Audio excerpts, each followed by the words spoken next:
got them pouring out of the hive. Look at all them bees.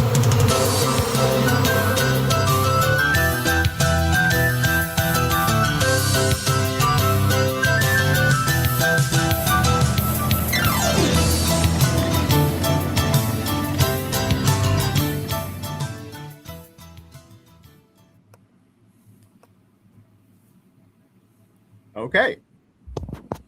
I think we're on. Hey, everybody. Hey, everybody. How's everybody doing tonight? Welcome to the Thursday night bee chat. Yeah,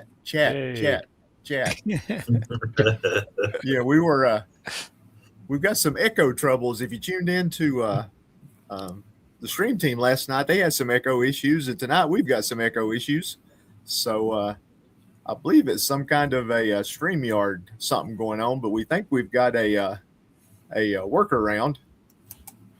I think we're going to try it out anyway, and we shall see. But yeah, welcome to the Thursday Night Bee Chat. All you folks over in the chat, a lot of familiar faces. I appreciate y'all coming as usual. All the folks in the background that aren't in the chat, thank you for being here.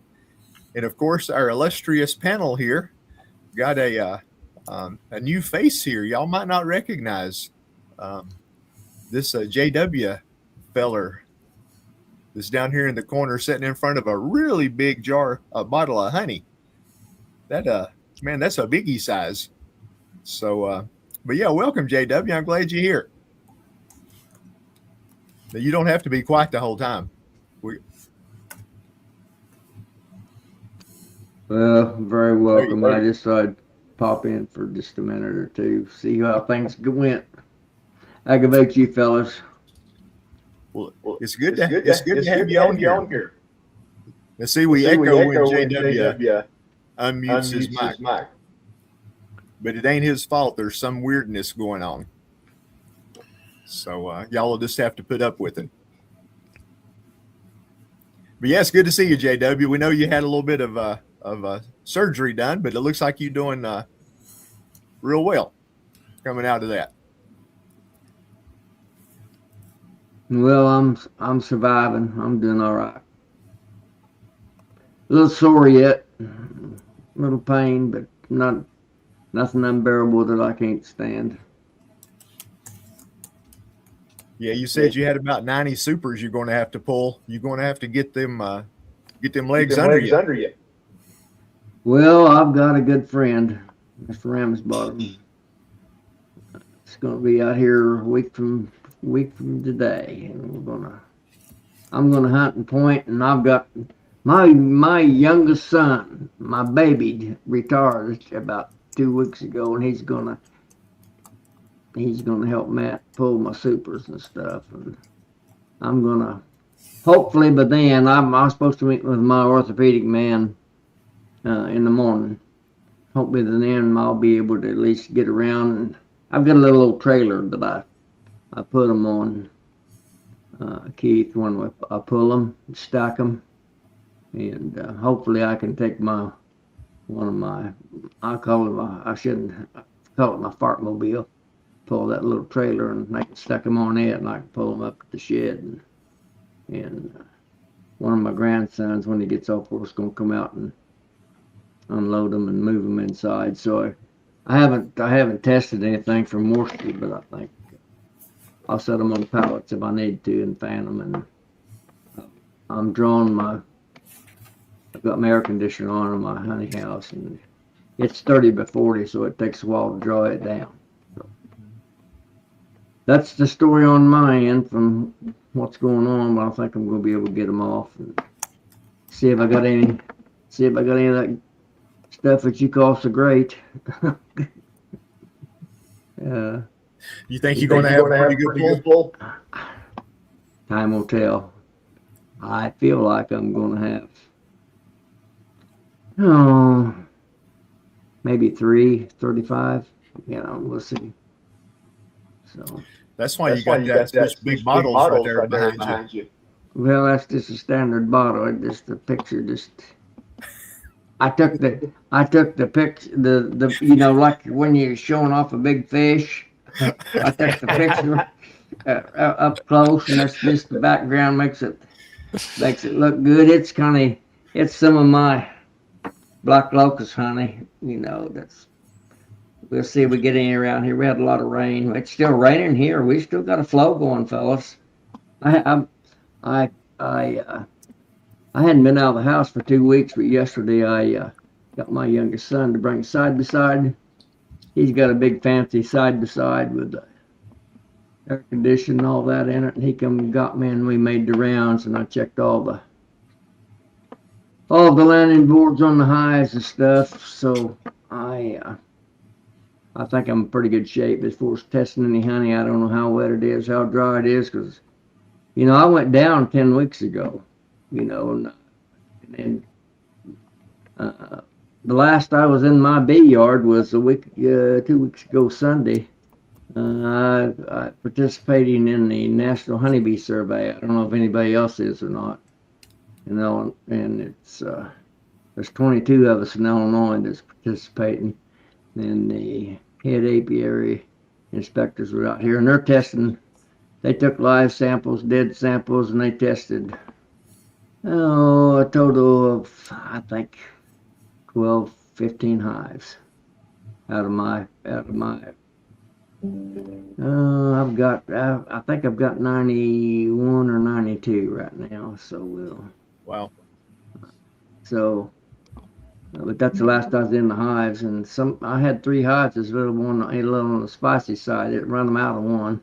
they give up on it. So, but that's my story on this end, and I'll back out of here again. Okay. Well, we definitely want to get you into here in a little bit if you're still around talking about the bee fever.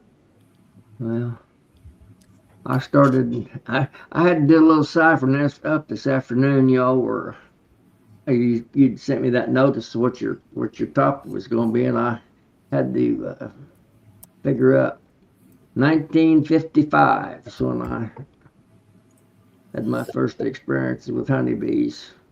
In winter of 55, I helped my dad cut 3 bee trees, and that spring he gave me a beehive. So I've had 1956. I've had a hive or 2 around, off and on ever since then. So that's my story, and I'm sticking to it. Sounds good. So Troy, what's going on in your neck of the woods? Are you still pulling honey? You still making honey? What's happening in south of Louisville? All my honey has been pulled. All my bees have been treated, and now I'm starting to take a look and see which ones need to be fed. And I've made some summer splits. I've been experimenting, even though it's never worked really good for me. I've done a few summer splits. I made some and they're just walk-away splits now. I'm not getting any queens. I've never had good luck with buying queens, so we'll see how they do. They might make it, and they might not. We'll see what happens. But I had one that I split that they've got to make their own queen, but I made them super strong. And then I've got one that I made, took the queen, and I let the original hive make a new queen. And then I had 4 double screens, and I put them all on. 3 of them were Snell Grove boards that I'd built earlier in the year with all the entrances in them. So I'll split some to split the top half and the bottom half. But I had to be careful because some of I run double deep, so some of my top deeps were completely full of honey with no brood.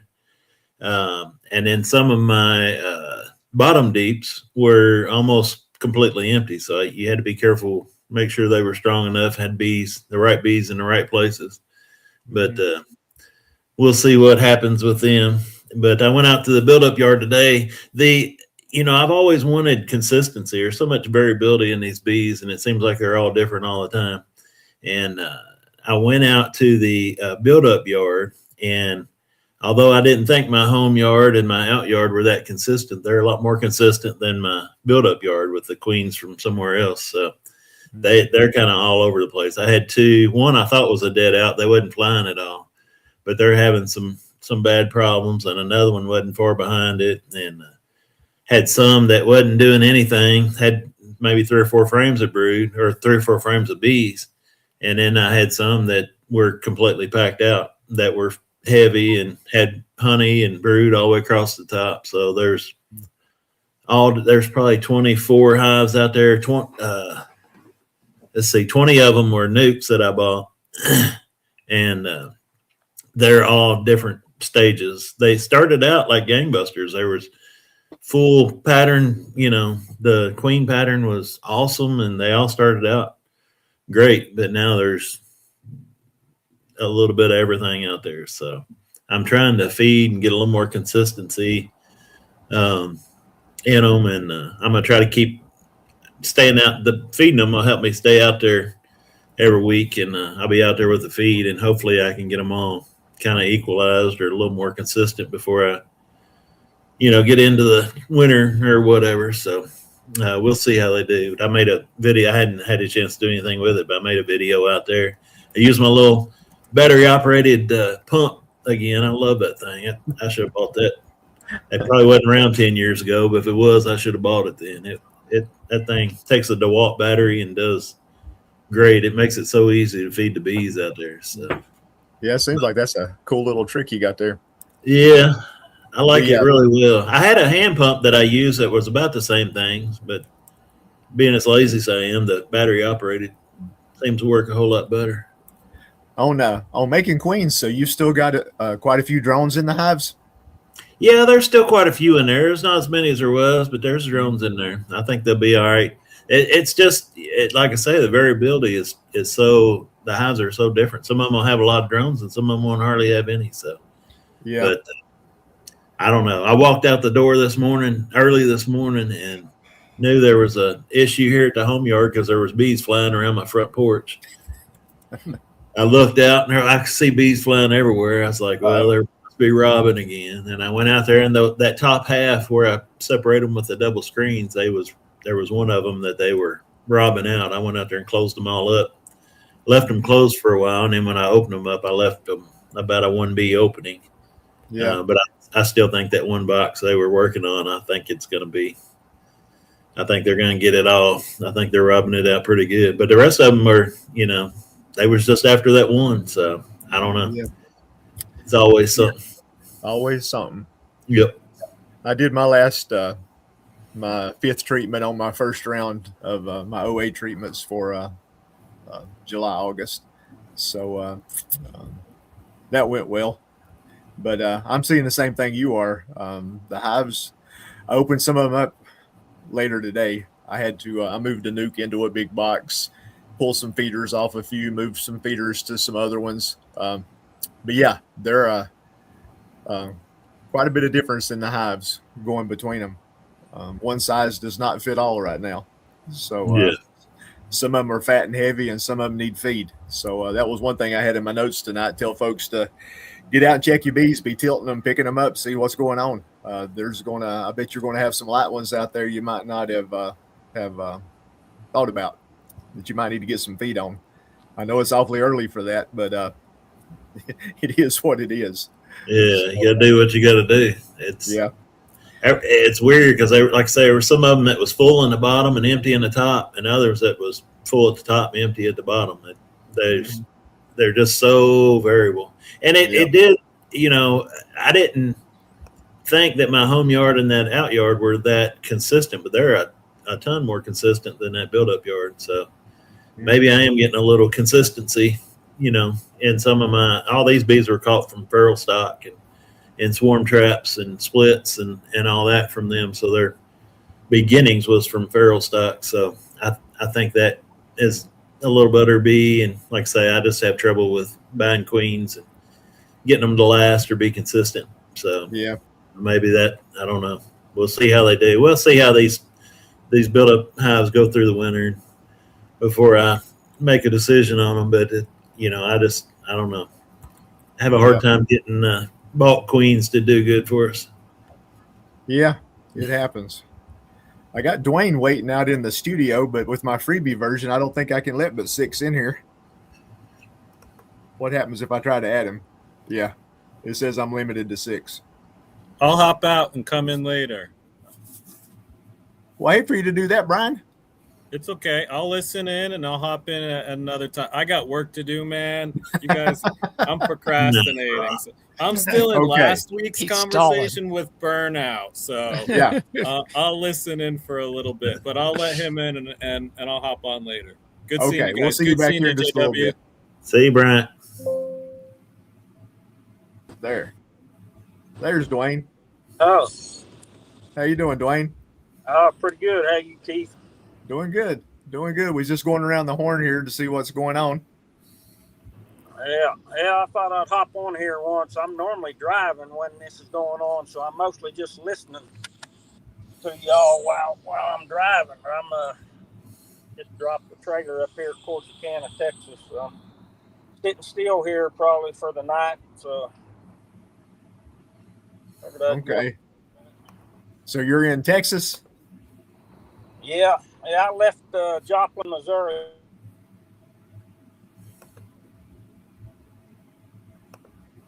Oh, we lost audio.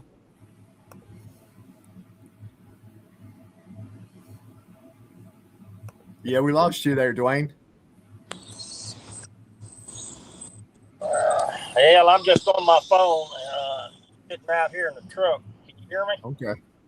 Yeah, that's better. Yeah, you're back now. Okay. Yeah, I drive truck all week, so I do all my beekeeping on the weekend. So, I treated with oxalic acid last weekend. And I kind of do my treating like you do, Keith. I just treat them and then pull the trays out of the bottom and see how many drop. Right. And they was looking pretty good. You know, I had some drop, but it's not as many as I was expecting. You know, it's not as many as like past years.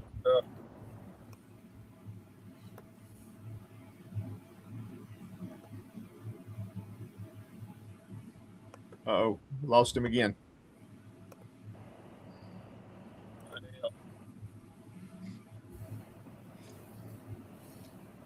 Yeah. Maybe I'll jump off of here because I might not have a very good signal. Yeah, your audio's dropping out a little bit, Dwayne. Well, okay.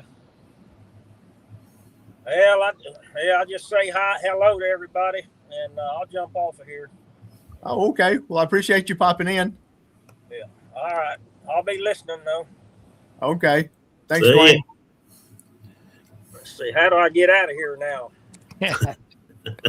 This is my first time doing this, so Yeah, there should be a red button there somewhere. Your the eject button. let's You see that? Probably down here at the bottom. Let me try Yeah. that. Usually. Yeah, there it will. I believe that's it. So what's going on out in Utah, Glade? How you doing? I'm good. Tired today. Tired? Oh, You can't be tired. That was last week's episode. oh well. I could be tired. I've been trying to make sure I've got queens in all my hives. Found 2 today that don't have any queens. One went drone layer on me, and the other one I dropped queen cell in, and it didn't take. So I'll just have to count my losses and move on. And I did a round of oxalic acid vaporization because I've been requeening hives. I get a brood break in there, and if I time the brood break just right, then I get a window where I can go in and have almost no brood in the hive whatsoever. And then I can do an oxalic acid vaporization and get a good knockdown. So I did that this week, and I just got back a little while ago from setting bee escapes. So I've got bee escapes on. They'll stay till Monday. I'll probably leave them till Monday, and then I'll go pull honey supers. That's the plan, at least. That sounds like a good plan. that sounds like a whole lot better plan than what we were talking about. I don't know. Seems like just a few weeks ago. I was pretty worried I wasn't going to get much honey at all, but the bees have proved me again that I don't really know what I'm doing, and they've made some honey. And I'm not sure where they're getting it. It's hot and dry. Most of Utah is on fire. We have no rain, and my bees are still making honey. And more so than I expected. I've got these 2 hives at my house that have probably made 120, pushing 150 pounds of honey each. Wow. Imagine what you could do if you did have some flowers. Yeah, if we actually had some bloom around here and some rain. Some rain. April and May was a total wipeout for us because of frost. So had we actually got some decent spring bloom, and I don't know what the bees would have done. That's crazy. I've got supers on most hives, have at least one. I've got a couple of yards that still just didn't do a whole lot. I've got a couple of yards that have done really well. And that has to do with location. That's all. It's all it can be. Driving around a little bit, I noticed I'll see an alfalfa field here that's 3 or 4 acres that hasn't been cut, gone to bloom, and I'm like, oh yeah, that's easily within reach of one of my yards and probably where my bees are getting their honey from. So I'm not complaining at all. Actually feeling quite blessed. Yeah. Not how do you have a hive that makes 150 pounds of honey in a drought? Yeah. I don't know. Have you stuck a hive tool in it and gave it a taste? I've pulled 60 pounds off those hives, and that was my first pull, and good stuff. I like the Utah honey. It's nice and mild. It's nice and doesn't have a strong flavor, but it's just got a good honey flavor to it. But we don't really have the option of making like specialty honeys. We don't get that kind of a bloom where we get enough of one thing blooming all at the same time.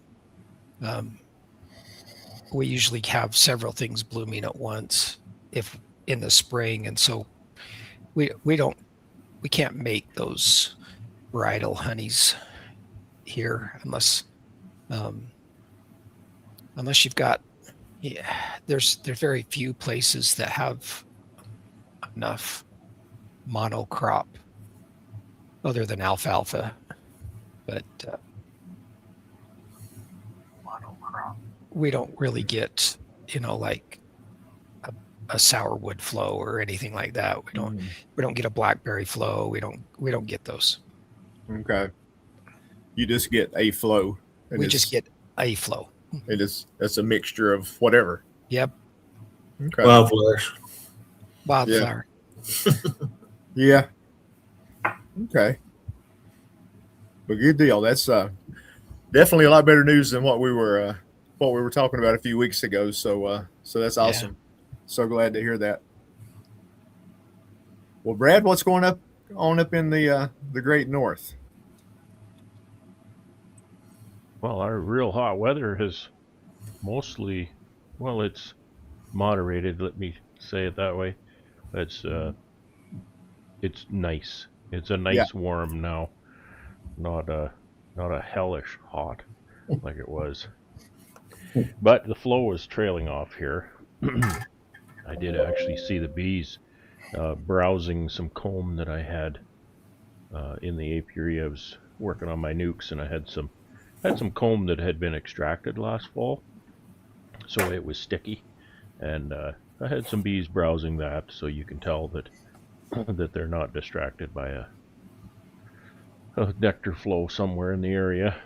Mhm. So that's always kind of sad to see, to be honest. Yeah.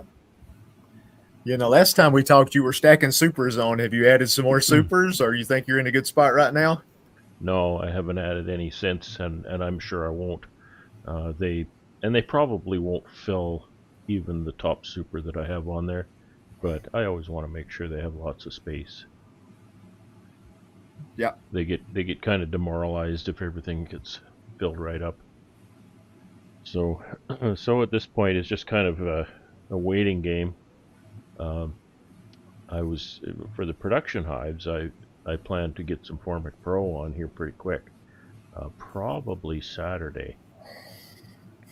That worked out well for me last year, so I'm going to do that again this year. Get the Formic Pro on, and then I can take it off when I harvest in a couple of weeks. So that's on deck, and so far I'm really just minding my mating nukes, and I've kind of got myself into a bit of a pickle. Uh-oh. I've got a lot of mated queens there, but the little mating nukes are really weak. So I have to work hard to get those built up and in bigger equipment so that they can winter successfully. So that's my task now. I did transfer quite a few of the, well, I transferred a number of them the last 2 days into 10 frame equipment, which might be a little optimistic for them, but I find that in previous years I've transferred them from 4 to 6 and then from 6 to 10 and on and on and on. I transfer them over and over, and it's just so much work. It takes so much time, when there's over 50 of them, and I've got lots of other stuff to do. I still got a giant hole in my honey house floor. Somebody's got to fix that. So that's what I've been working on here. Not really much else to report from my side of it. Everybody else's apiary sounds so much more interesting than mine. It's just work. Well, no, you and Glade are y'all are making honey. I've got a few JW. that kind of the non-standard work is I've got a few that need to be requeened. I've got some zombies that need to be taken care of. They'll probably just get requeened, or they'll be broken up for boosting up the mating nukes that I've got. So lots of that horsing around to do over the next week or two. I can't take too long to do that because they need to really, as the old song goes from Hollywood, they've got a long way to go and a short time to get there. So I'm really nervous about this. Really nervous. Last year they were just booming because I was about 3 weeks earlier in my grafting process, so they had a lot more time. Right. And it was a little different season. Of course, it's all every season is a little different every year.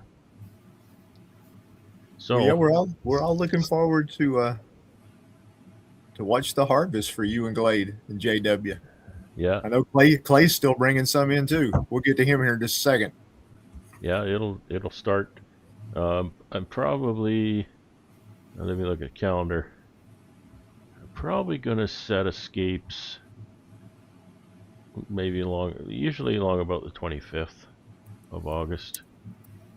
Set escapes and then pull the honey off. It'll be all pulled off by Labor Day, and then the race is on.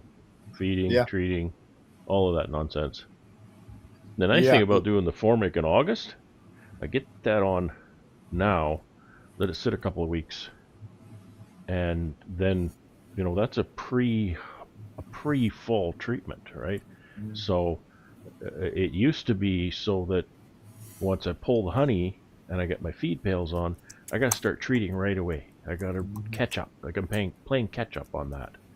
And so getting the Formic on now kind of eliminates that. I don't have to do that right away because I'm not playing catch up anymore.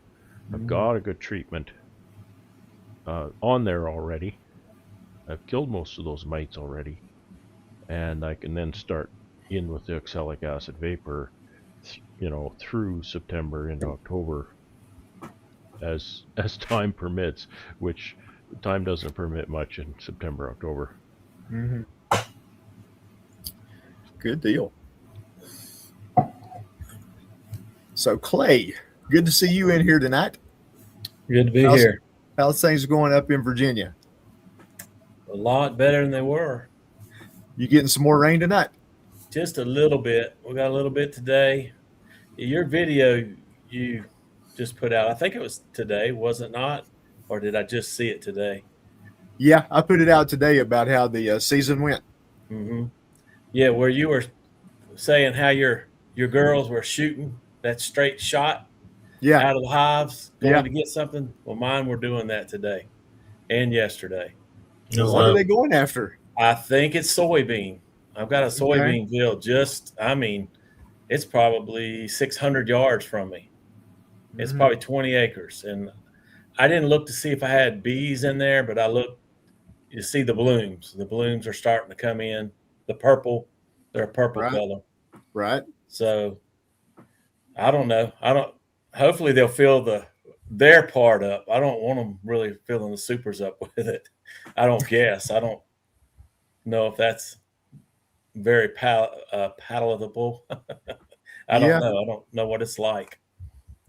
I've heard of people making soybean honey, but I don't know what it tastes like. Yeah, Anybody out there know? that sound like it. We not. Yeah. Okay. So anyway, I still have honey I've got supers on. soybean here quite a bit, but I've never really seen any nectar come off it. I think there's different strains, and what we have here, I don't think yields much of Yeah. anything. They're going after something pretty hard. But you don't think it's the lanternfly? No, I just don't see them bringing it in that heavy. We'll see. I've got supers on, and that's why I've left them on, just to see what they'll do. But I really need to go ahead and start doing my OAB.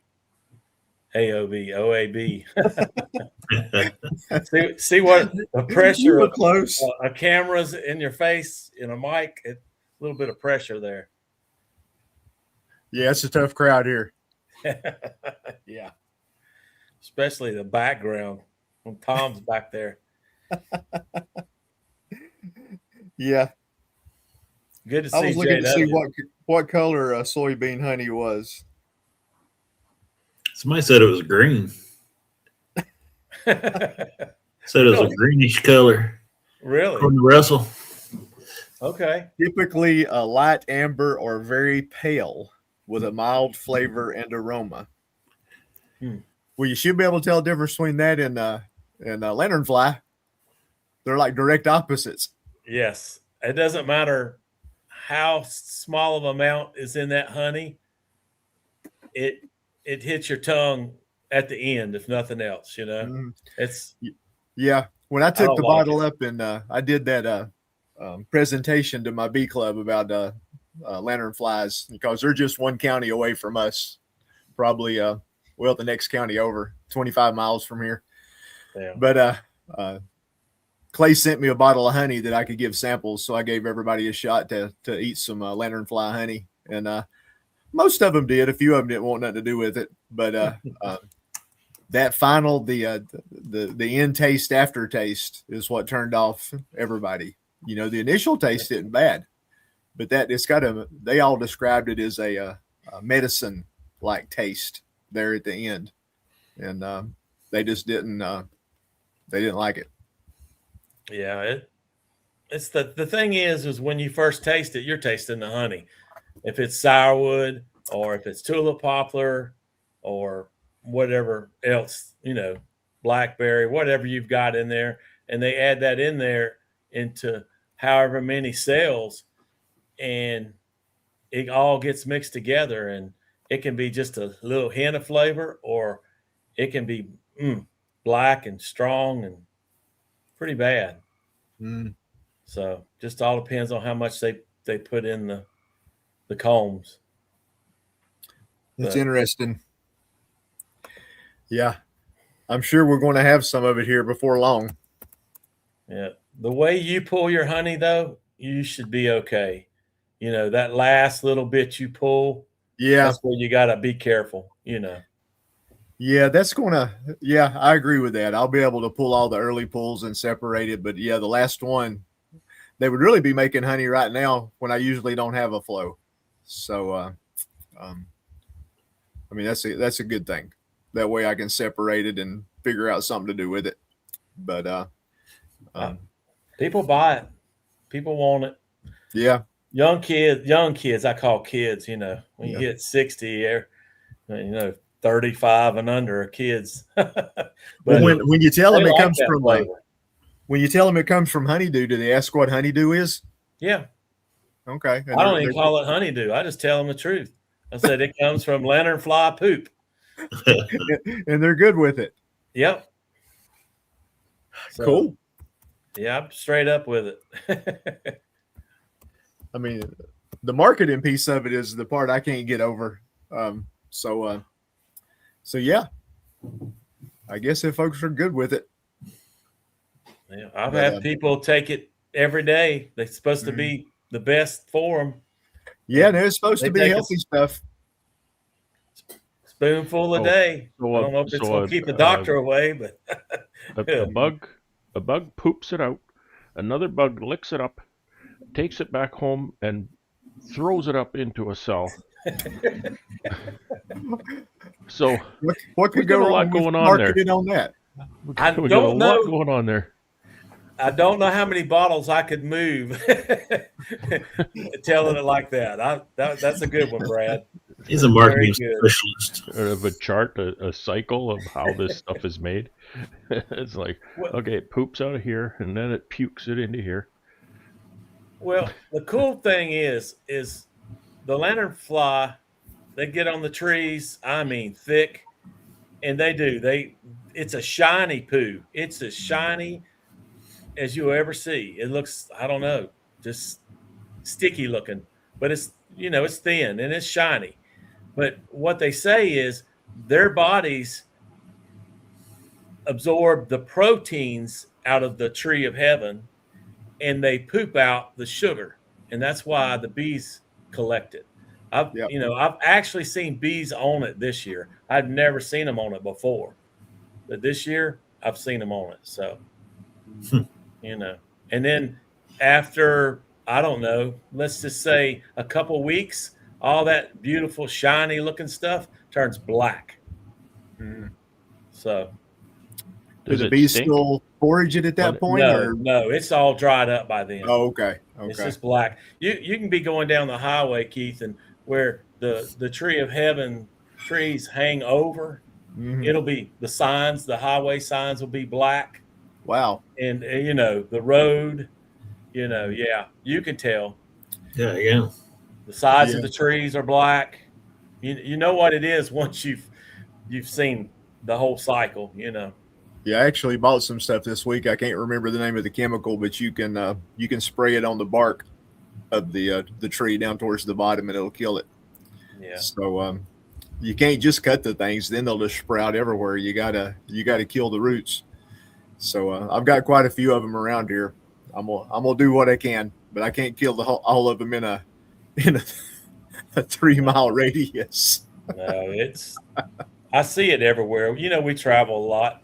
So it's I everywhere. see it everywhere we go. Yeah, well, you can really see the females, the ones that the seeds pop out on, because it looks like they're blooming from a distance. Yes, but it's not does. blooms, it's seeds.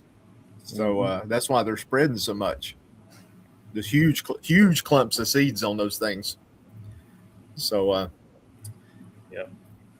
But anyway, okay, well, that's a good around the horn. See what's going on. Some of us are working towards next year. Some of us are making honey, making plans. But our topic this week, I think I got about as many reactions on my topic as I've got on any of them, on the little thing I post on Facebook and on YouTube about bee fever. The addiction is real. Now, I think all of us can kind of relate to that. it's kind of a two-edged sword. You know, it's pretty obvious that all of us love these little critters and like to have a bunch of them around. But like in the little description I did, we start out with a couple of hives and we have good intentions, and suddenly we got 20, and some people just keep going from there. And at some point, if you're a backyard guy or a sideliner, I guess even a commercial to some extent, but not as much. A lot of us are in it, and fun has a lot to do with it. The enjoyment of keeping bees. Well, there's a line in there somewhere that once you cross it, the fun starts going down as the number of hives go up. So I guess that's kind of what we're talking about tonight. How you're approaching that line, how you determine what that line is. In my case, I didn't know where the line was until I crossed it. And then once I crossed it, it became evident that I needed to not do that. Last year, I got up to, I think I hit 37 at one point last year. And I saw right away that just wasn't a good thing. You know, working by myself, with the goals that I have in mind, you know, selling honey at the farmers markets, doing what I do, selling a few bees, helping other folks with their bees. 37 hives, that wasn't fun. My magic number seems to be around 25. It don't sound like a big difference between 25 and 37, but it is. It was for me. You know, that was enough that made the way that I keep bees, the way I do my oxalic acid treatments, the way I manipulate frames, the way I rotate, the way that I keep bees, it didn't scale up very well, and I just didn't enjoy it. I'm down to I think I hit 31, 32 this year. I think I'm at 28 right now, so I'm right around my sweet spot. That's not terrible going into winter.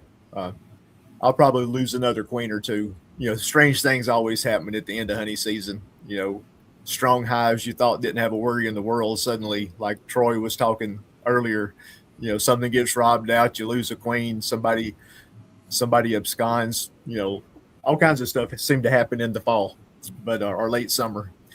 But yeah, we're just kind of go around the horn here, and we'll talk about it, how you approach this addiction. Have you found what the line is that you want to be at, or you just want to keep growing? Where are you at, Troy? I'm as far as me personally, I'm trying to get to 100 since I retired, and I feel like 100 is my sweet spot. But I don't know. It's just a number, and I just, you know, and we all do. I just really enjoy it. I enjoy, you know, selling the honey, and I just enjoy everything about it. But the way I look at it is maybe different than a lot of people, because I hear a lot of people and a lot of beekeepers and a lot of YouTubers will talk about, well, I think Ian started it with, you know, however many hives you can still check and be out there every 10 days. You know, that's the way to look at it. If you can make your rounds and get out there every 10 days, then that's your number. But I think I've said before, I look at it a little different, because when I started, I started with one hive and then went to two. And, you know, when I had two hives, I wore them suckers out. I was in them twice a day and 3 times on Sunday. I was in them way too much. I got up to 10 hives. I was still in them way too much. I got up to 20. When I got to a number that I wasn't in them more than I should be, you know, that's what I enjoy doing. That's what I think about when I'm not out with the bees. I'm thinking about bees, or I'm thinking about what I should be doing, or thinking about I need to feed, or I should have done this, or I should have done that, or second guessing. So to me, it's from the opposite direction of, you know, my number is more of trying to stay out of them. I can't get into them as much if I got more hives. So that's kind of the way I look at it. Yeah, we've talked about that before. You know, you got to be careful. You know, you've got 20 or 30 hives and you go to 50 or 60 and you find yourself making about the same amount of honey as you did on 20 or 30. Well, that's because another. you can't Yeah. tend to them like you could at a smaller number. And that's another thing too. We've talked about it before that, you know, you do what you need to do when you need to do it, you're going to make a lot more honey. I've got a buddy and he probably does know it. Somebody's probably told him, but he's probably got a couple hundred hives, over 200 hives. And my goal is to try to make as much or more honey off of half of what he's got is what he makes. But you just can't keep, you know, when you get to a certain point, you just can't you can't be out there to feed them when you need to feed them or treat them. You know, it takes too long to get back out there. So I don't know. I think everybody has a number. I think it depends a lot on your lifestyle. I know this week our son's been down from Oregon and he's been here and visiting, and you know, we spending time with him, and you know, a lot of it depends on what you do. I know, you know, I come in at supper time. Supper time around here is 5 o'clock, and I come in at supper time, and I don't usually go back out. I have set times. My wife still ain't got used to that. Oh yeah, I do that. Once I come in for the evening, that's pretty much it. And early supper is just fine with me. That means I can doze off sooner. Yeah. But I've got friends that'll go back out after supper and work till midnight. Wow. So I've never done that. Oh yeah, I mean, there's all kind of beekeepers that do things all kind of different ways, and that's fine. You do what, like I say, it's your lifestyle, but it's what you want to do. I've got, you know, my wife's still pretty nice to me, so I like to spend a little time with her every now and then. When she's not misbehaving like she was last week, I like to spend some time with her. So we was wondering what happened to you last week. Oh, you suddenly just disappeared, and she was kind of worried, but I guess everything worked out. I'm like 6 days a week. Just give me one night, and she thought it was funny. I didn't think it was too funny, but that's all right. That's all right. But yeah, it's I don't know. There's I think we'll move on from that, but yeah, we probably should. I think a lot of it boils down to equipment. I know a lot of beekeepers don't have the equipment to be able to handle more hives and handle more than they should. Know-how, there's a lot of beekeepers around here that just don't know. I've got some of the people that I mentor want a lot more than they can really have. They hadn't got the equipment. It's expensive to get into and buying all that stuff and the equipment and everything. So they're trying to get in. I knew one beekeeper and I don't know how he did it, but he started beekeeping within a year or two. He was up to 500 hives, and he was really, he had a way to get them or gotten in here. I don't know how he did it, but he got there, but it didn't, just because you can do it doesn't mean it's going to work out to do it. And it didn't work out for him. He lost a lot of hives, didn't make a lot of honey off the hives that he had. He just built up too quick. So I just think there's a lot of factors that factor into it, and that everybody has a number, and you got to find out what that number is and what you can do, and still be happy and have fun with it. Yeah. Like you say, I think that's really important. You can, like we talked earlier, you can definitely outgrow your passion, but you can definitely outgrow your knowledge and really get yourself in a pickle. If you've got healthy bees and you've got a bank account where you can buy wood, you can make bees and do splits, and you can do all kinds of crazy stuff. And all at once, you find yourself in a pickle. Yeah. So, well, and we get into I'm in a pickle right now. I've got more equipment than I've got storage space for. So I'm looking at building some more storage space, not necessarily, my honey house ain't that big, but I need to build some storage space. So get some of this stuff inside. I've got stuff sitting outside.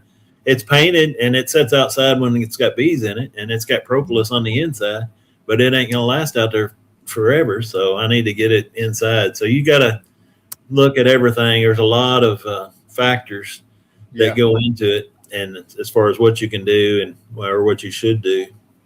Yeah, scaling up isn't just making more bees. There's a lot more. There's a lot more to it. So, Glade, where are you at in this conversation? Have you reached your magic number? Is it still out there somewhere? Have you passed it? I don't know that I've reached it yet. Okay. When I started, I would say I caught bee fever really bad. I started with 2 hives, and my second year I went to 20. And I haven't looked back since. I'm sitting, 57. Then I've got 2 that I'll probably just take my loss on. So I'm probably about 55 right now. I'd like to be up in the 75 to 100 range, but my problem right now is equipment. I don't have the boxes, and even more so, I don't have the storage space. That's probably my biggest hang up right now is just space to put honey supers. And so I've probably grown to the more, that 55 range that's about what I've got equipment for. And we'll have to see if I spend a little money and invest in a little more equipment, or do I do something and try to build a bigger shop, or I don't know. The wife would tell me I don't make enough money keeping bees, even though I've got more bees and more bees and more bees. She's like, they're not really earning their keep. You seem to be spending it just as fast as it's coming in. So I think I'm at about a break-even point. But it's keeping you busy and keeping you out of trouble, so she should appreciate that. Yeah. For those that don't know, I just retired last November, and so my time's freed up a little bit. I'm still adjusting to retired life. I'm not sure some days I wonder if I'm doing it right. But you're not. I don't think there's a right way. Good. I was out in the bee yard setting bee escapes today, and it was 95 degrees, and I'm sweating, and I'm thinking, what am I doing out here? And then I remembered their chat tonight, and I'm like, yeah, well, you got bee fever, so that's why you do it. Getting lots of great comments over here in the chat. Philip and Tom and everybody, I think it sounds like we're all in the same boat. It's kind of funny. But that's funny. I make a little bit on the honey. I sell the honey and make a little bit, but for every $1,000 I make, I've got a $5,000 expense. So it never stops. It just keeps going. My wife says you've got the most expensive hobby I've ever seen. What's that? Just every time I turn around, I'm like, I would really like to buy this. And she's like, well, how much is it? I don't think there's anything that $500 or less. And she's like, you're going to have to wait until those bees make some honey. But they can make more honey if you get that more bees, right? item. Right. More efficient. Make it 10 times easier. That's right. And we're just going to have a price increase. I think I'm kind of getting to that point where I've got a little trailer now. I've got a hive lifter. I need to figure out a feeding system that I can feed syrup and get out to my yards and efficiently feed syrup. But I think I'm finally kind of getting things where I would like them to be so that I can be way more efficient. The hive lifter is helping quite a bit. I'm doing a few things that, just checking for queens. It's really nice to walk in and go, I'm going to pick up 3 boxes and go right to the box that the queen's probably in, and I don't have to, muscle it and break my back trying to do it. And I can get into a hive and check for a queen and be back out of the hive much faster. And I think I'm kind of getting to the point where I'm going to be more efficient with what I'm doing, but I'm limited on my shed space. My shed is also my workshop, and so it's not that big. So when I extract honey, I have to put everything away and transform my workshop back into a honey extraction room, and then it stays that way for a couple of days until I get it all extracted and cleaned up, and then I can go back to being a wood shop. And yeah, multi-purpose room. Yeah, I think a lot of us have to do that. I have to move some cars around and open a bay up so I can have my extraction area set up in the garage. But then my half track has to give up some space when I put all the supers back in the shop. So yeah, I think we're all it's like those little, I can't remember what you call them. You remember the little puzzle games that had the little pieces you slide around and there's one empty hole and you have to move one piece before you can move another piece? It's kind of like that. I've decided the first rule of my shed is thou shalt move at least 3 things before you can get to what you want. Let's see, Jessica just asked a timely question. Jessica, the answer to that is yes. We were a little bit late getting on tonight because of an echo problem that we've got that really don't make any sense. But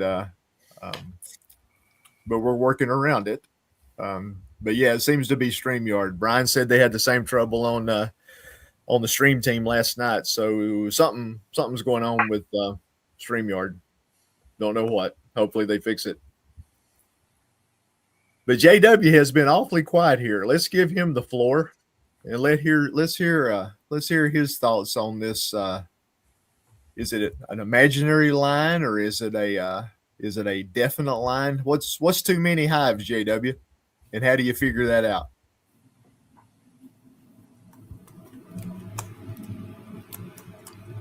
Well, Keith, that's a good question. Over the years with honeybees, I've been up and down like a yo-yo. Coming and going, I've been as high as probably 150, as low as, I don't know, started in 1955 or 56. So I've done it all from that standpoint. I don't know the right story. Whatever works for you is what I tell people. Some people's got a higher stress tolerance than others, and a low stress tolerance person won't last long in the bee business is what I tell them. And I also go with the philosophy that, I keep telling you guys take this too serious. You can't be. I guess maybe I've never had to make a living with honeybees. It was always a secondary. I never sold honey till 2 years ago. I give up to 600-700 pounds of honey a year away. So I started selling it, and a couple years ago, and I sell it all. Everybody that knows me or seen some of my stuff knows that I sell it off of a little covered wagon that I converted out here at the end of my driveway, and I extracted 1,820 pounds last year with my little operation, and I might have 200 pounds of honey left, and every bit of it's come off of that, sold off that wagon on an honor system. People come, take the honey, leave the money. So I don't have a lot of expenditures. It's awful helpful in the bee business if you're going to grow to be a pretty good carpenter. If you can be a Brad there. I'm not a Brad by any means, but I make the majority of my Only thing that I do not make of my own, I'm going to say, is my hive boxes. I've got an Amish friend that he, he's in that business, and he buys his pine or whatever he uses for production by the truckload, and I can buy his cut bee frames, and he knows how I like them. I want them finger jointed, and I screwed all my hive boxes together, glue, screw, and finger jointed, and he makes those for me. I always put my own. I even put those together. If you go out there and try to buy everything, this business can put you in a pretty tight spot financially for a working man. So my idea of what it takes, and I'm ideally for me over the years I've been up and down. I'm going to say ideally for me 40 would be ideal. I'm double my ideal situation, but I'm enjoying it. I've got a couple friends that's I'm trying to help a little bit, and I got a few more hives right now than I normally would have. But like, to be honest with you, thinking about getting a few more. So we'll see what happens. So you want 40, but you've got 90, and you need some more. Yeah. Welcome to the club, JW.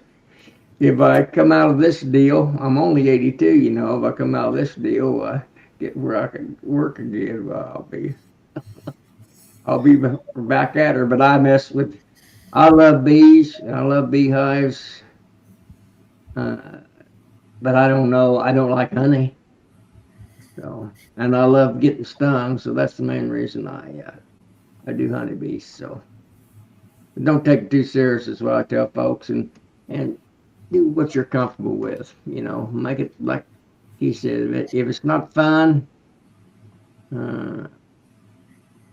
regardless what you make, money's not the final solution to everything.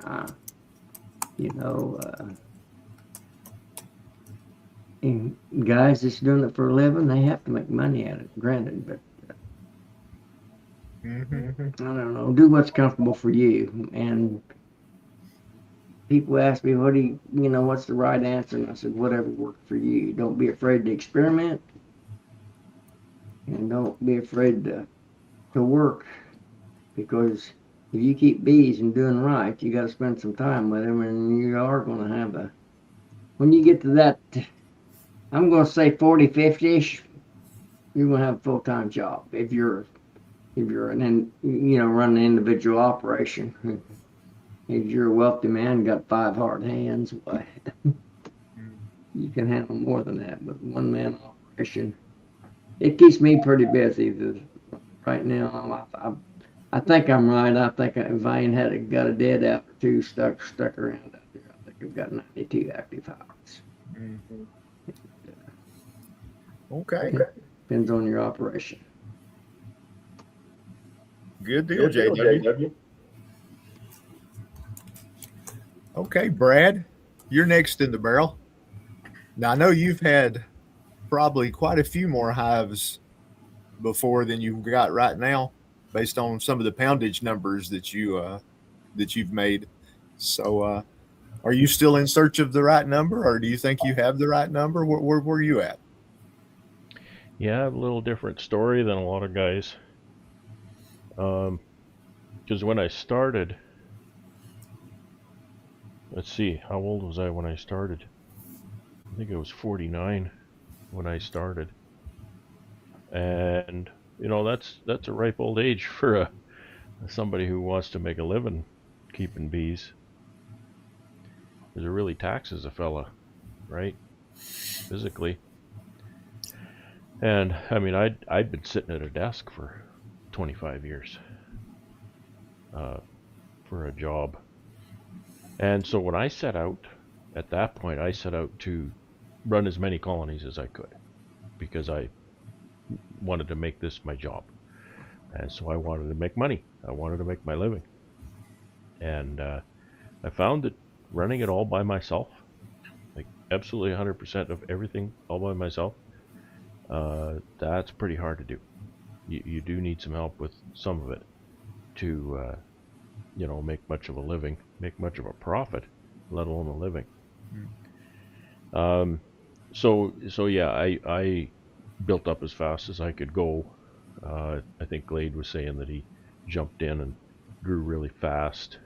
All of the beekeepers I talked to when I started, a lot of them would say, "Don't grow too fast." I didn't understand that advice, but it was good advice because you can lose small or you can lose big, because you will lose. You're going to lose to mites. You're going to lose to weather. You're going to lose to your inexperience. Lose to your mistakes, because we all make mistakes. I still do. And I remember one of the first things that Ian told me when I was trying to grow. He said, "Grow into your equipment," and I didn't understand that. I said, "Yeah, but I only have enough equipment for 60 hives, but I want 100, so I'm going to get 100." No, grow into your equipment. If you have enough boxes for 60, then you run 60. So that was good advice. Other piece of advice I remember getting from Phil the Bee Man when I was starting, he was asking me, "So how many hives do you think you want to run?" And I said, "I don't know how many. I'd like to make a living," I said, "but I'll grow to 100, see what that's like, and evaluate." And he said, that's fine. But he said 100 is a really difficult place to be. He said, because you're not making enough money to have, easy loaders and stuff like that, but you've got enough colonies that it's a lot of work. So, getting across that threshold of 100 is important, because, then you can make enough money to then start buying some equipment to help you out. And I never really got very far past that. I think my top was 175 colonies, just not that many years ago. And by cracky, that's a lot of work for one person. And I did find that I wasn't having fun anymore. Now, I didn't start this to have fun. I started this as a job. I started this as a business. So, it being fun was not the premise. I soon found out that it was fun, and that was, an important part to get me out of bed and to keep me in the yard long after I was too tired to work in the yard and whatnot. But yeah, it was not really a lot of fun. I couldn't take the time to have the fun. When you're sitting in a hive and you're going through that hive and you lose yourself in it, that experience when you're just looking at frame after frame after frame, and you're looking at that, and you don't even know what you're looking at after a while. You're not even looking at anything in particular. You're just enjoying it. And you don't care. And you don't care. The problem is I did care, and I had to care because I had to get the work done. So that's when I realized, okay, the fun, I don't get to do that anymore, right? Because I have to get the work done, get the work done. The 10-day rule, right? We talked about that. So that was a point, and it's okay. Typically, 175 was a lot, but typically, 100 to 120 honey producers, sort of thing, through the years. Harvests anywhere from 8, 10,000, 12,000 pounds. Those were some considerable numbers for one person, but manageable, right? I'm 60 now, and boy, I'm sure feeling it. So, I decided, okay, let's try to have a little more fun with this and bring the numbers back and start to get a little bit more of that joy back again. And one of the things I did, this yard here is an example of that. Early in my beekeeping career, it's kind of like you ask your mentor, you ask around, how many hives you run in a yard. Well, basically, how many hives you run in an out yard as a commercial beekeeper, is how many fit on your truck, right? Because if you're going to load the truck again, you're going to go to a different yard. So my trailer would hold 32 colonies, so that's how many I ran, 32 in a yard. I found that was just a little bit more of a visit to a yard than I wanted. The first year, this is the third year in this yard, and the first year I was in this yard, I had 20, so that was less than my 32.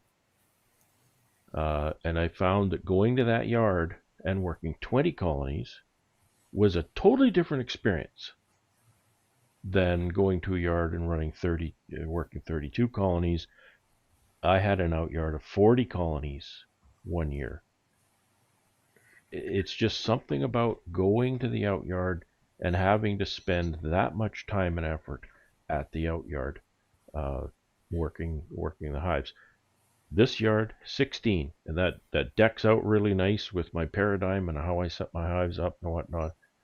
16 is a nice size. If I have to do a lot of work in the yard, it'll take me a little bit of time, but I'm not an absolute vegetable at the end of it. So that's one of the things I changed. I can go to my out yard, I can do shakedowns or whatever, I can pull the honey, and it's not going to be an all-day event, is what it's not going to be. And it often is, because one guy, right? Just one guy. I have to, have to take breaks quite a bit and catch my breath and, recoup a little bit. One thing about the work aspect, and this is just a kind of a personal anecdote, when you come in after a good day's work and you're so tired you can hardly stand it, and maybe every muscle in your body aches and you're kind of in pain and whatnot, you're sitting there. Yeah, that's uncomfortable and it's unpleasant. However, it makes my spirit feel good, because I know that I did my best. I didn't give up. You know what I mean? I didn't say, "Oh, I don't want to do that. That's too much work. That's too hard. I'm going to quit before the job is done because I'm a little bit tired," right? No, when I'm wasted at the end of the day, it's, I feel good about that. I feel I stuck with it, and my intellect made me stick with it, and it wore out my body. So that's part of it. That that's a fun part, I think, that when you really do your best, and it wears you out. So another aspect that's maybe a little different, JW is saying, well, I never sold honey before in the last couple of years. Again, because it's a business, I absolutely love running the business side of this. I love running the business side of this. I love, working through the numbers, doing my spreadsheets, working my costs, my margins, my revenues, working with the stores, doing the orders, doing the deliveries, and are very time consuming sometimes, and strategizing all of that stuff. Well, am I making enough of a margin on this? And it's not a matter of, am I getting rich? It's a matter of, am I doing this for zero profit, or am I actually making money at this, right? Because it's a job, it's a business. I have to make money. I'm not going to do this. If I decided I don't ever have to make money at this again, I might run 10 colonies, maybe 20, right? Just for the fun factor, because it's interesting and it's a challenge to keep the little bugs alive. So that's an aspect in my journey. And yeah, like I say, it started as a way to make money, and I realized pretty soon that it was a lot of fun. And the danger is to get distracted. And I have to keep reminding myself why I'm here. I'm here because it's my job. I'm not here because it's fun. I'm not here just to have fun. I'm here to run my business. So I still have to do the stuff I don't like to do. I still have to do the things that are difficult and I'd rather not do. So that's a little bit of an aspect, that it's not just a about fun. Why do we think that, if we want 10 colonies, we have 30 and we think we need more? That's bee math, is what that is. It's fun. I love dealing with hobbyists. I love dealing with new beekeepers and listening to their dreams about their beekeeping, their aspirations and their plans and whatnot. And quite often it's you hear something like, "Well, I only want 2 colonies," or one. Worst case scenario, 1. Right? No, don't ever do 1. But it's, well, I only want 2 colonies, or I want 5. Let's say we want 5. I want 5 colonies. I want to run 5 colonies, but I don't want 6, and I don't want 4. I want 5, and and I have to explain to them that's how the way it works. that if you can say I want 5, but you're either going to have 9 or 3. You're not going to have 5. So you can have a median. Because we all have to try our best, and if we try our best, sometimes things go really well. So then you got 9 or 10, and sometimes the deck is stacked against you, and you end up with 2 or 3. Yeah. So that's I think that might be part of it, is because we know the deck is stacked against us. We do our best to compensate for that, and sometimes our plans work out a little too well. Right, like me right now with 56 mating nukes out there, and I'm not sure what to do with them. I'm really stressed about them. They're not as strong as I feel they need to be to build up for winter, and so I'm kind of stressed about that. But it's my own doing, right? I'm the one with the grafting tool. Nobody was holding a gun to my head when I had that grafting tool in my hands, and so that's where it all started.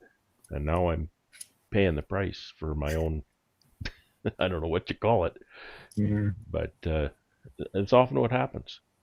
It's often what happens is I'll work through the summer, great guns. You spend all winter thinking, I want to get my bees out, I got big plans. You spend all winter planning. I got plans. You build equipment, you make plans, you start implementing those plans, and by the time you get to end of July, you go, oh no, I've just made myself more work than I can possibly do. Because then the busy season starts, harvest time and feeding and treating and getting ready for winter. So it's a real roller coaster. Yeah. Okay. So, Mr. Clay, I know you were working diligently early in the season. Splits. So have you found that magic line in the sand? Oh yeah, I surpassed that long time ago. I wanted the 100. I had 2 hives. Went to hive life, gung ho. I want to get to 100 hives. I just retired. We sell, antiques. We resell vintage, all kinds of stuff, and that's a lot of fun. That's a lot of fun to go and find things, and rewarding. You take it back, you put it in your booth, and every day you get an email of everything you sold. So we play a game every day, see how much we sold and everything. And sometimes it's just amazing how much money people spend on things. But anyway, that's what we're doing. But I thought, hey, I can also do bees, because if the economy goes bad, you got bees. Everybody's gonna keep buying honey, right? And that was my logic. So, I wanted 100 hives. That's what I wanted. Everybody tried to warn me, say, no, grow slow. But that fever of bees, I'll never forget my first hive I ever got. That I got it in May, and here we are in March, and I go lift the top off the first time, and 10 pounds of bees fell on the ground that were in the telescoping lid there. And I'm like, oh my goodness, what has happened, And so you go in there and you see swarm cells everywhere, everywhere. And so I find the yellow queen and I move her, and probably didn't move enough bees because I wanted honey. I didn't get honey my first year. All I could think about was getting some honey that second year. So anyway, that colony, I thought, I know everything because I watch all you guys on YouTube, and not you guys, but YouTube people. And they say, don't worry about, the next queen that emerges is going to they'll take care of all those queen cells.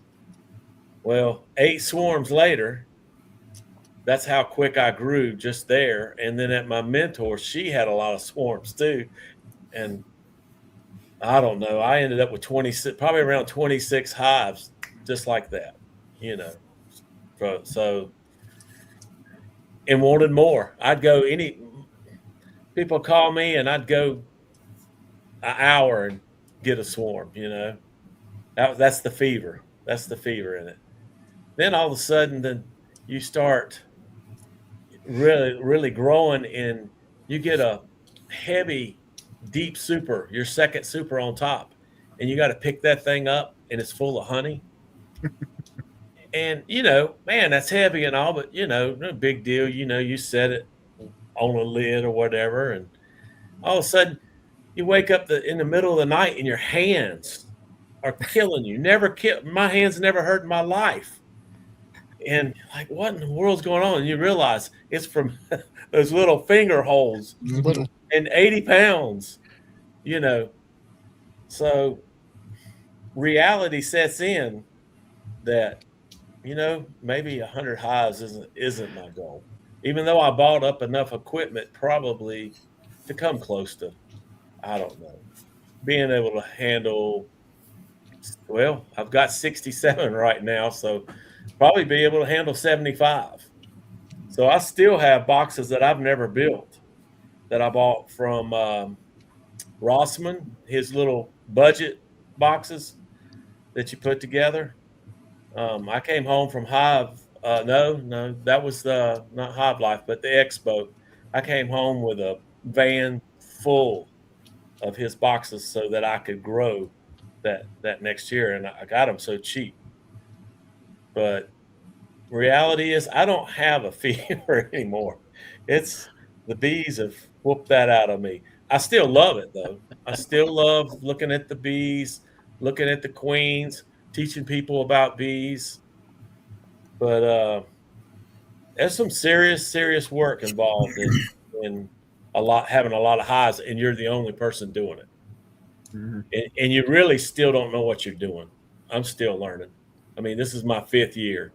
So I'm still trying to pick up pointers from everybody and listen, and watching Brad and Troy and Keith and Glade. I watched Glade today also. And, I started out watching Cayman and Ian, not knowing them at all. It just popped up on YouTube, and David Burns, and also Fred Dunn. Just how that all popped up on YouTube, and that's where I learned a lot because I didn't have anybody at the time to teach me. So anyway, it's a lot of hard work, but the honey to me is the rewarding part. Feeding bees, I do not like. I do not like making the sugar water. Today was not bad though because there's no bees around to get in my way. I could set honey buckets out. They're not touching anything right now. Wow. So I know they're on something. And it has to be. It's the only thing I can think of is that's the soybeans. Mm-hmm. So anyway, that's where I'm at. My number is in the 50-ish range. I'm at 67. 2 of those are going to Jace. So, but a lot of those are resource hives too that are growing. But if I need to move a queen and some brood, that's probably what I should have done the 3rd year is had more of those because it's so easy to fix a problem instead of going out and buying a queen or whatever, and that might not even be your problem. So a lot of living and learning, so to speak. But Yeah, I know you were splitting like crazy early this season. yes. Well, somebody said, "Hey, I'll take right off the bat." She said, "I'll take 20 nukes," and I'm like, "Well, I've got them, man. I've easily got them. No problem. No problem." And so I started doing that, and I could only take her, I don't know, 5 or 6 at a time, because I like to take them and put them in the box and get them straight over there to them, not wait. Go ahead and close them up and get them over. And I got them over there in her yard and had them all lined up. And when she got all her other nukes out of Georgia, they got inspected at one time. So I sold her 29 nukes wholesale. But man, that's great. I don't have to listen to people call me up and ask this and want to know why this and doing all the wrong things. They don't know what they're doing. Not taking them out of the Jester box or the Pro Nuke. So I kind of enjoyed that. That was fun. The bees made a lot of queens for me this year. A lot of fun. I enjoyed all that. But I mean, I work constantly.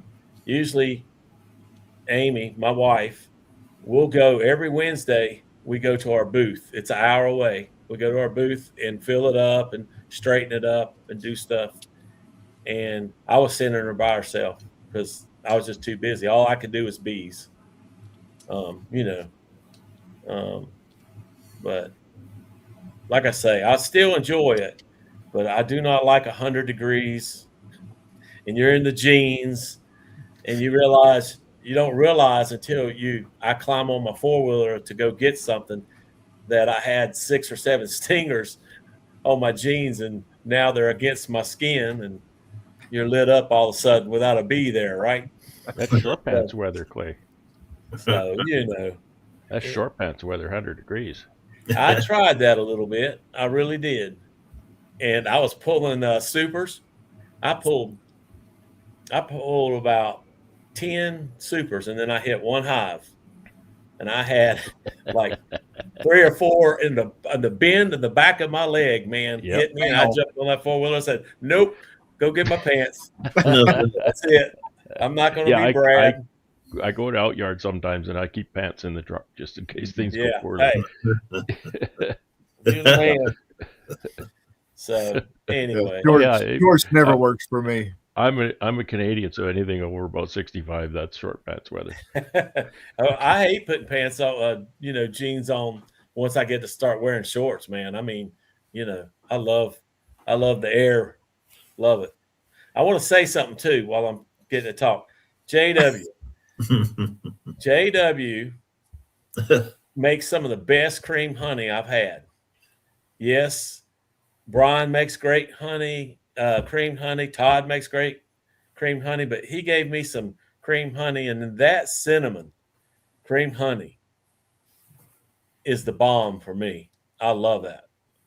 I don't know how much and what he does to add that amount of the cinnamon, but I truly love his cream honey. A pea in it, Clay. Yeah. Hey, if that's what you do, it's good. It sets it apart. It's different. Hey, in my opinion, JW makes some great cream honey. In my opinion. Thank you for sincerely. I appreciate the comment, oh buddy. Yeah, it's good, buddy. Hey, while I'm speaking to you directly, I've lost your address. Please text it to me. Okay. Oh, yes, there is. Is the echo still delay though? Oh yeah. I don't know. Is it when JW comes on? Yes, she does. does. When JW comes on. But you weren't echoing there. Our workaround's working. Everybody else does. Yeah. Okay. I thought it was fixed. Well, that was an interesting little trip around the around North America. Um, it seems we all have these same some of the same issues. I see the same thing over in the chat. A lot of people are relating to each other, so that's kind of fun to see. Uh, when I thought up this topic and noodled it around a bit, I figured it would strike a nerve with most all of us because if you get beekeepers together, we tend to talk about a lot of the same stuff and how we love the little critters and how we're growing and we can't get enough wood and it's a lot of the same troubles. Um, the problem with the wood is they just keep making more. I can go up to Miller's and every time I go up there, they got a lot more than what I need. So it's just a never ending supply. But Yeah. I had my worst trouble with that probably a couple of years ago, I guess, when I had so much trouble with swarms. Man, I was keeping the road hot between here and North Wilkesboro, buying stuff. So, but one thing got mentioned in the I can't remember who was talking at the time, but it popped in my head. The folks that I help, I've talked about it before. Some of them want to grow, some of them want to stay where they're at. But I have to remind the ones that want to grow. One fella in particular, his bees are doing great. The folks that I help, I tend to I manage their bees just like I do mine. So, if I'm shooting for making a lot of honey, so the way I set their hives up, I set them up to make honey. So one fellow, he had 6 hives coming out of winter, and we split and got him to 11. And the last I got with him, I think he'd made about, I don't know, 50, 60 gallons of honey. So, and he's wanting to do more splits next year. So I had to remind him, if we do that again, what's he going to do with 100 gallons of honey? Because he's like JW, he don't sell it. His wife loves to give it away, but you can't give away but so much honey. You run out of people to give it to. So, so when folks are talking about expanding, you need to be thinking about what you're going to do with what you're going to make. Because all at once you're going to have a whole bunch of honey and you ain't going to know what to do with it. You're going to fix you a little stand out at the end of the driveway to sell it like JW does, which works good for him. But depending on how your driveway is, I couldn't really do that. I'm too far away from my stand. But so yeah, you need to think about scaling up. When you want to grow, nothing wrong with growing, but everything from your extractors to your jars to your labels to you're going to have out yards. Have you got a truck? Have you got a way to move the bees? Are they getting a little heavy for you? Do you need to get a hive lifter to help you out? Do you need to hire some local help? I know. Let's see, who was it? Mike Berry. His one of his latest videos. He said he had got a new hive lifter. Well, when you flipped over there, it was a teenage boy in the neighborhood. That was his. That was his new hive lifter. Hive lifter. So nothing wrong with that. Nothing wrong at all. The boy wants to learn, and Mike's a great one to teach him. So that's a good marriage. Thanks for the super chat there, Joey. That's a good point, Keith. I kind of thought it when everybody else was sharing. I kind of thought maybe I'd bring that up. That as you grow, there are stages, there are places you get to, and you maybe don't realize it at the time, but certain parts of what you're doing don't scale well beyond certain points. For example, one of the examples that I'm aware of is conversation that somebody might be having with Ian, and I don't make a habit of speaking for him, but I've heard him describe this, and he runs about 1,800 colonies, and the question is, maybe you should scale up and run 2,500 or 3,000, And the answer that he gives to that, I think, is a really well thought answer. Sorry, my visitors here. And what he says is, I kind of feel like Wilson, so looking over the fence, is that I can't, like I'm at a place in my infrastructure, my facility, that I can't go past that. I need, more extracting facility. I need, bigger honey house. There's just a leap there, and then more crew, more hands to do the work and whatnot. So there's a lot of stuff like that, especially things like extracting, harvesting honey. Sometimes you can get away without having a hive lifter or an easy loader sort of thing. You get to a certain point, a certain number of colonies, you need an easy loader to do that, right? Mm-hmm. And honey house extractor. How big is your extractor? How fast is your extractor? My extractor is not huge and it's not small, but it's not very fast because it's an old radial. If I had a horizontal like Ian has, that's a lot faster.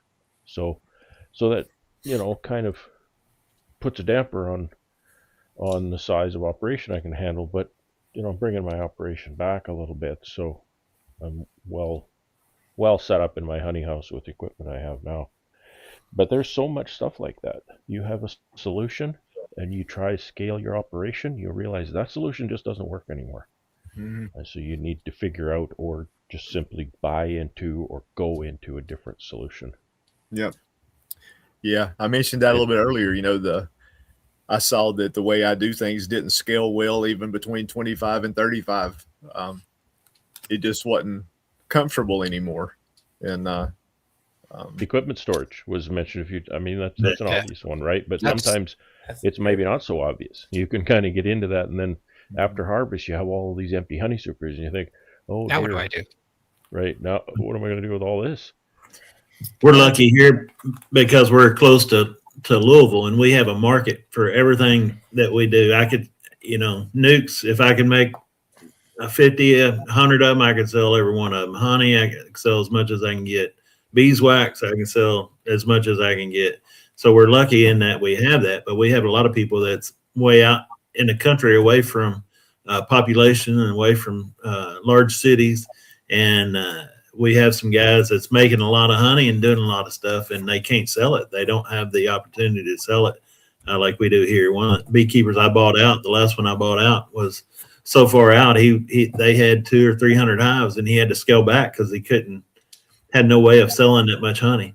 I've always looked at beekeeping as an asset too. As I get older, this is an asset. It's a something that if I can't do what I'm doing now, I can sell these. I won't have any trouble selling the hives. I could put them up for sale tomorrow, and I'd have people knocking down the door to get them. But it's an asset. My wife that. Huh? I keep telling my wife that. It's like, no, I can sell this. It is. It's worth some money. It's worth the equipment and everything. It's not a loss. I look at it as an asset, and as right. I may scale back when I get older, and I don't. There's no, a lot of the stuff I do, well, you may be able to sell that and you may not. But there's no doubt in my mind that anything that I have beekeeping related, we have, anytime somebody puts a hive, I see somebody put a hive online on Facebook for sale and think, man, that's really high. And there'd be 5 people arguing over, I really want it. It's an asset. So it's different ways to look at it, but it has to do a lot with location too and where you're at. Because we're not all by big cities where we have a big market that can buy everything. Yeah, obviously that makes a good point. When you're trying to look at scaling up, is having something to do with your product and being able to do it in the neighborhood. I know some folks that they're driving to markets that are a long ways away.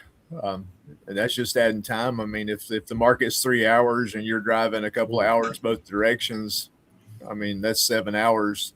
Are you making enough money to cover that? Is it worth gas too? Mm-hmm. Price of gas these days, yeah. You gotta sell a lot of honey. Yeah, I stay with my smaller markets around here, but the the one I go to here local, it's not but 6 miles away. And the one I go to in the county south of us, it takes me about 35 minutes to get there. So that's not terrible. But I know some folks that go a whole lot further than that. So that's just time and gas and money. Yeah. So, farthest we ever went was about an hour to a market that we used to do, and it was not only just an hour drive there, hour drive back. It was I'm going to say 14-hour day there. So absolutely grueling, but could make $2,000 that day. So it was a big draw. And we did that for a few years and just decided that we just couldn't hack that anymore. And I've kind of done the same. I used to do farmers markets, and I found a couple of places that'll sell my honey, and I kind of like doing farmers market, but the time for us, the way the schedule, it pretty much just killed our Saturdays, and I was still working full time, and you only have so many Saturdays in the summer, and that took away from family life. And so, we kind of pulled back the last couple of years from doing farmers markets, just so we didn't interrupt our family life as much, because if the kids come and stay, it's going to be on a weekend. And I don't want to be at a farmer's market when my kids that I don't see all the time show up at my door. I want to be with my family. So I've started just selling at a couple of stores. And so far, I've sold every drop of honey I've made. So I was almost out this year and had to hurry and harvest some so that I'd have some to bottle and restock the shelves. So that's kind of, I could probably sell twice the honey I make if I could make twice the honey, but I can't make twice the honey unless I got more hives. And then exactly the same situation. And now Exactly I need more same. space, and I don't, I think for the most part, I'm kind of getting to the point where equipment wise, I'm in a pretty good spot other than boxes and frames. I'm short boxes and frames, and I'm short storage space. If I had those, I think I could grow to 75 to 100 without much problem. And I think I could sell every bit of honey that I make. Pardon my interruption, Glade and Keith. I'm going to drop off here. I've got my little dogs needing out, and I've got a very early doctor's appointment in them. So, thanks for having me. Good to see you, Jay. Thanks for coming in. We enjoyed it. We'll see y'all in a day or two. You take care. Do what the nurses tell you to do. Sound like his gummies were kicking in. Oh, Could be. So, but yeah. Well, this has been Who was that? space. Yeah, I mean, you run out of that quick. I don't care how much room you think you have. Space. I bought a truck, like a U-Haul truck. Got a great price on it, so we could go and buy out, like we do, buy this and that and the other, large quantities, and bring it back home. It's half full of honey equipment and bottles and stuff like that, plus our picking stuff. That thing probably will never move again. We got a building. It's so full. I've really got to start moving that lanternfly, because I've got a lot of lanternfly, last year, this year. No, Yeah, not you this need to- year, the year before. You need to find a place you start selling buckets of that stuff. Yeah, I think you're right. I think because I've got buckets of it, so it wouldn't hurt my feelings to get rid of some. So is that Well, the absolute Brian? best Oh, thing Mr. I've ever Brian. found that I ever did for storage is the sea can. There are so many great things about a sea can. The fact that it's 40 feet long and 8 feet wide is the worst thing about it. Oh, a sea and narrow. can. Okay. Sea can. Shipping container. Okay. Yeah. They're you know, if you Sea get a good one, they're quite bug proof, so you don't have a big problem with wax moths, robbing, anything like that. They're tough as can be. They're structural. You know, if a tree falls on it, it's not the top can rust, but it's not going to rot. It's not going to, you know, the floor is wood, so you have to be careful about that. I put mine up so the air can get under it. Absolute, you know, and it's turnkey. You phone up, you give them your credit card, or you write a check, and the truck comes and drops it in your yard. Instant storage, just like that. Well, I did just that, Brad. You did. My problem is sea can's full now. it's full of all my gardening stuff. Because I moved that all out of the shed, so I had room in the shed for all my bee stuff. And that's a problem with mine too. There's about 10, 12 feet at the back, not beekeeping stuff. So that's my problem with that one. But I don't I don't store my boxes in that because the thing gets 120, 130 degrees inside. They're where I'm at, you know, we hit 97 today and it was 20 degrees hotter, at least 20 degrees hotter than that inside. And I've got a couple of vents on each end, but is it shaded at all? No. Yeah. It's a big oven if it's not shaded. Mine's in the trees. Oh. So it's got a little bit of shade. It still still gets really hot in there, so I get what you're saying. Yeah. So the extractor goes in there, the capping tanks get stored in there, and a couple of the big items kind of get stored in there, but paint it silver, Glade. I need to paint it a light color. It's a reflect blue one. All the sunlight. Reflect it.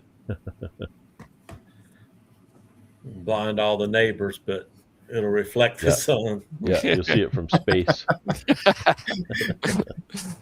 Light up the neighborhood. I don't need gas giving me a call telling me that. It's the most economical turnkey storage I think you'll ever find. Yeah. You drop it in your yard and you've got all that space right now. Brian's trying to make us feel bad. We're all sitting around we talking, get him, and he's working.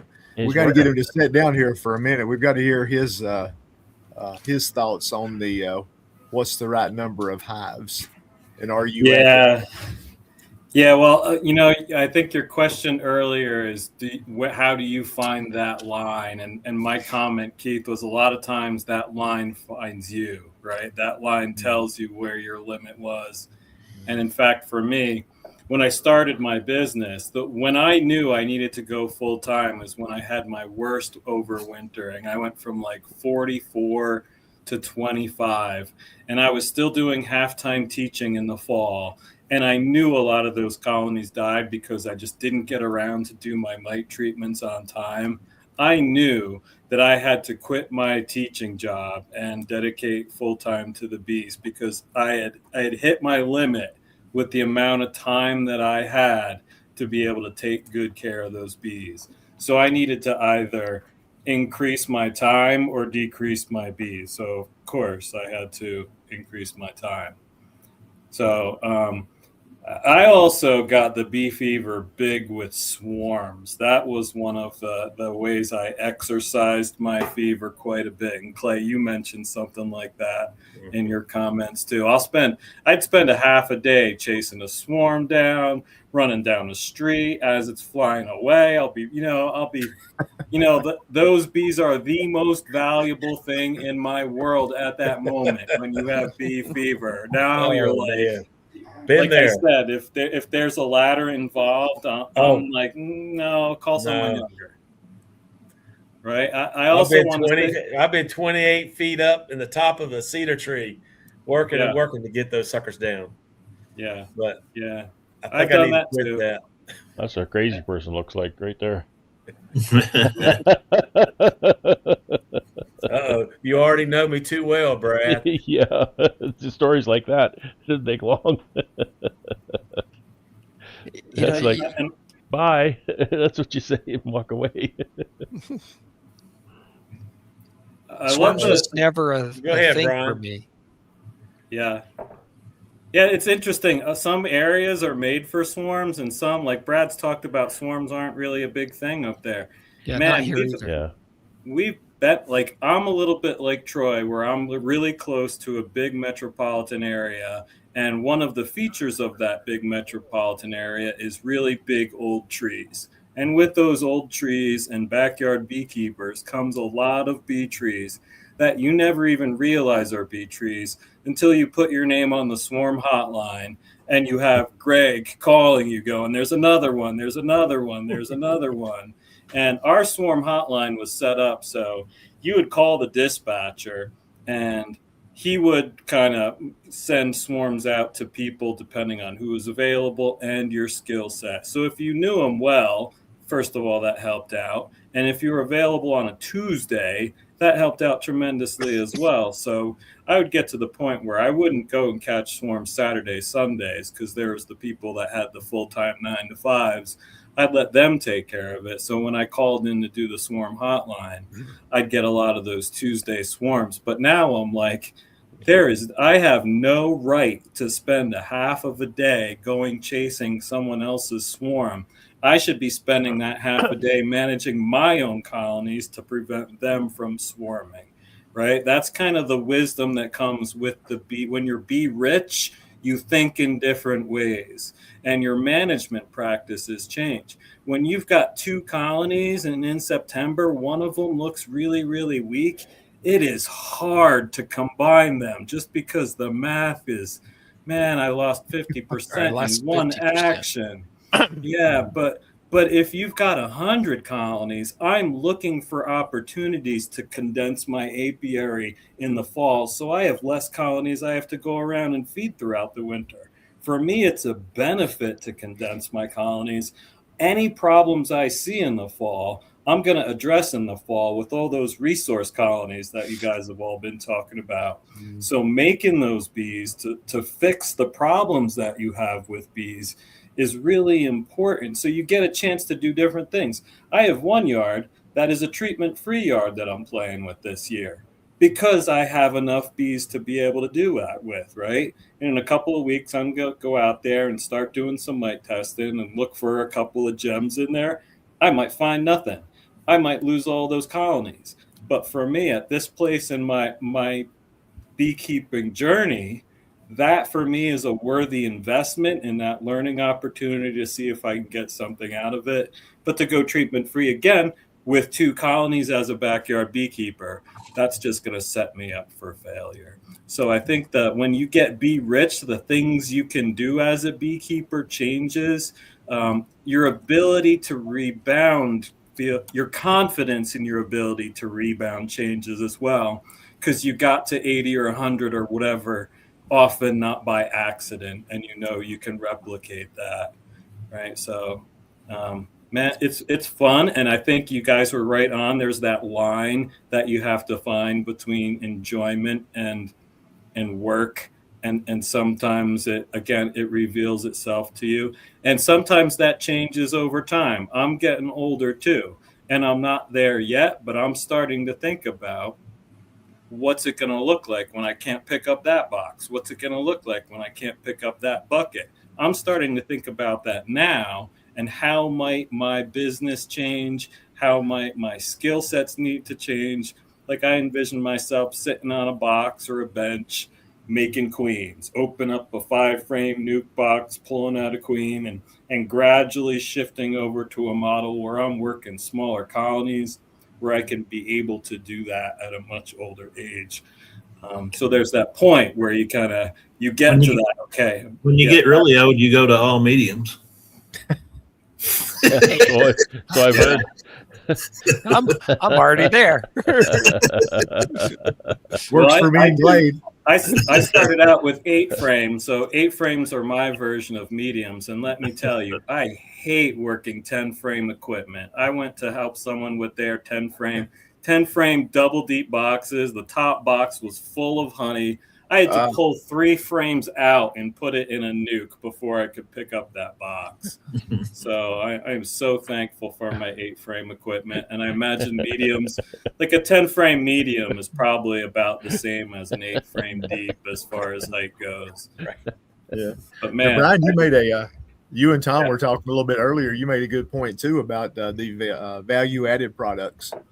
yeah. You know, that side of the beekeeping, if maybe you don't want to spend as much time in the yard, but you still like the income, there's so many other options out there now between the soaps and lip balms and the creamed honeys and the flavored honeys and gosh, the sky's the limit on what you guys are doing now, other than like me that makes liquid honey. That's all, you know, that's pretty much it. So, there's 2 sides of that coin, though. We've talked about this before. I admire the simplicity of your setup sometimes. I think of all the preparation I have to do to get the lemon creamed honey onto the table versus just getting that raw honey. So it does have a trade-off of time as well to do all those value-added products. The market has a trade-off of time. And we're actually getting to the place where we're trying to get Jen to be able to go full-time with the business. She still has a full-time job, but having her go full-time with the business is going to allow me to pull away from markets a little bit more. She can focus on markets. Some of those hats that I wear, right, can be taken off and be given to her. So all the social media stuff, all of this department, that kind of stuff can free me up to push my numbers up to work more colonies a little bit so I can produce more honey. So maybe she can go to a market or 2 more throughout the season. So, I mean, there's ceilings that you hit, and Brad talked about this as well. In different business models, there's ceilings that you hit that you've got to decide, do you want to stay there or do you want to push through? And those are decisions you have to make. And thinking about the future is a really big factor in those. Like for me, I'm this close to needing like a clarifier and a pump. But if I was 20 years younger, I'd think to myself, yeah, I need it, but I can only see myself getting smaller from here. So I'm not sure. I'm wondering if that's a bottleneck I can live with, because I know it's going to be temporary in size. But I know, like that Brian that I posted the picture of, Keith, that 20-something-year-old Brian, he would have been like, yeah, I need that clarifier. I need that honey pump, because I'm looking down the road and I'm thinking hundreds and hundreds and thousands of hives, right? That Brian would have been looking to scale up that down the line. But this Brian's thinking about slowing down as we go, not working too tough. So it's tough. I'm in the same boat that trying to build my business, but I've got to be careful what kind of investments I get into, because, you know, I can't justify that easy loader because I don't have enough time, you know, in a substantial size business to pay it off and make it work for me. So I need different ways. You know, having the hive lifter that I have is a good, you know, middle ground coupled with my tractor. Yeah. And the bigger equipment you buy, the less the market is for that equipment as you get ready to turn it around.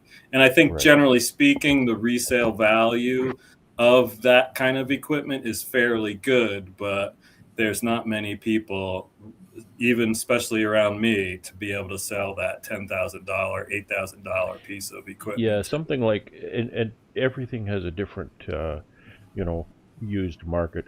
Extractors, they're fantastic, right? Yeah. You should never lose money on an extractor. Yeah. And so, you know, I'll tell anybody right now listening that if you think that you should buy maybe this extractor, that one, you want this bigger extractor, you say, well, I need that one, but maybe I need the bigger one later on. Get the bigger one. Just get it. Yep. Because when you're done with that one, you will sell it for everything you paid for it, and it will have done all that work for you. So extractors have a fantastic resale value to them, and I think that clarifier you're talking about, Brian, is similar. However, again, clarifiers at a lot smaller market for clarifiers than you would have for extractors. Yeah, yeah. Cool. But yeah, that younger Brian, I could see him going for it and buying So all those goodies. does that mean you're going to quit firing up your steel every year? Well, I mean, that's a really good point, Clay. Well, first of That's a all, lot of of course work not. right there. But that's part of the diversification I do. So if people don't know what Clay's talking about, we grow lavender as well, and we distill lavender. We sell lavender essential oils and the hydrosols that go with that. You know, diversification has been an important part of our business, but one problem that we've had is that harvest is the exact same time as honey harvest. Well, that's So not good. to run all of that lavender material and pull all and spin my honey is killing me right now. So I've got towers of honey in my garage that I still haven't spun out. I've got like a third of my lavender that I haven't cut and spun. And I've gotten to the point, and this is part of where I've gotten to. If it's not getting done today, it's not getting done today, right? It'll be there tomorrow. I can't work till 2 a.m. anymore. If I work till 2 a.m. at this age, I'm useless tomorrow. So when my body tells me to stop, I've learned that I need to stop so I can get up tomorrow. So I'm going to keep chipping away at it. I'm going to be behind a little bit, and eventually I'm going to catch up, and that's just the way it's going to be. So, yeah, I do that. I'm bad about that. I'll work through dinner. Amy will eat dinner and had a shower and sitting in the living room when I come in to eat. And then she goes on up to bed and I'll watch a chat. And when that's over, I go out and start working. I either building something or spinning honey or whatever. I'm, pretty bad about working to 2 o'clock in the morning. yeah. So I gotta change that. And then you jump in your car at 6 o'clock in the morning and drive 4 hours. Well, yeah, because like tomorrow, we're going to highway sale tomorrow. It's Highway 11. It runs right by Bill's place, so I'm gonna go see him tomorrow. And but Saturday's the big day, but we'll go tomorrow too. We'll fill up 2 car loads, so it's a lot of fun, really is. And I'll probably buy people's honey that's selling it. I'm a sucker for buying honey to take somebody else's honey. It's like I got honey everywhere. I mean, everywhere. But you still, hey, am I going to get enough good honey this year? And I'm thankful that it. Man, I don't know where those bees found it, but they found it. Never had basswood before, but Yeah. So. Yeah, you're kind of in the same boat that Glade is. Early looked not so good, but it's turning out not so bad. Yeah. That's the thing. I've really got to follow through and knowingly put that lanternfly honey in my booth, and I haven't done it yet. I've got to do it. I just need to make a card to explain what it is, and I know a lot of people have heard about it, but I think then I can maybe find a market for it to move it. So yeah, because I got plenty of it. It's all in the marketing. Yes, Yep. and that amazing lanternfly from that remarkable There's fairy dust of the beekeeping world. There's another product that, Clay, I don't know if you can use in that marketing, maybe use as an example. And not a lot of people know about it from my woodworking side. I've learned that shellac is a wood finish, but shellac is actually exactly the same thing. It's an excretion from the lac beetle, and it's completely edible, and it's used in food products. It's used in food products to make a kind of a hard, shiny coating. They use it in some candies, they use it in pharmaceuticals, they use it in a lot of different places. So just about everybody, certainly everybody in North America, has eaten shellac, and it's exactly the same thing. It's a secretion from the lac beetle. So when you see these memes on Facebook that say, oh, honeybees are the only insect that make food for humans, it's not true because black beetles do too. So just some trivia. I don't know if you can use that, but Well, there's studies. They've got studies out now. It's just me printing, finding it what I want, print it, and have it laminated and have it right there, at the booth with my honey. I mean, I sell a lot of honey now. I mean, it amazes me. It comes in waves, but Clay, what today you I didn't need, sell any. But what you need is a little subtitle that says "more medicinal than yes, manuka," and then like the citation to the paper down at the bottom. right. But having that up top is the people are going to be like, manuka. Wait, better than manuka? Hold there you on a go. second, and that's going to pull them in. And have the Penn State study. That's right. That's Yep. what I want to do. Yep, and then maybe a couple of bullet points, and then the study citation at the bottom. Right. And there you go. Maybe even a picture of the bug, something to make it kind of. Oh, visual. I got plenty of pictures. You can't walk outside. Every time I walk outside, one flies on my shoulder now. Just they're everywhere. Cats going around playing with them, and as bugs go, the lanternflies are right pretty bug. Yeah, they are. I agree. When they open those wings up and you see that red. Oh yeah. Oh, they're beautiful. Yeah. But when they close those wings up, they're a little bit ugly. Yeah. But no. They say though after a while they thin out and kind of go away. So I might be crying the blues if I get too good of a market with it, and I might be chasing a lanternfly flow somewhere. Start a lanternfly farm. Yeah, they'll all be at my house. Well, yeah. Just as long as you know what's happening. I didn't know it was happening. Didn't know what it was. So. Yeah, it's just slowly.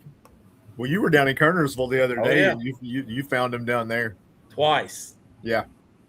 2 trips in a row, Kernersville. Same pole, another. Yeah. Another stupid lanternfly. So, 25 minutes from here, 30 minutes from here, something like that, to the east of us. Yeah. I could have given it a ride, Yeah, the yellow-legged hornet, place, a couple hours to the south of us. So, Yahoo. So, Brian, what all are you doing right there? I'm spinning out the last of my honey. Okay. Yeah. So I've got a whole bunch stacked in my garage, and last night I sorted out like the uncapped partials, the capped partials, and then everything that's pretty much a full frame.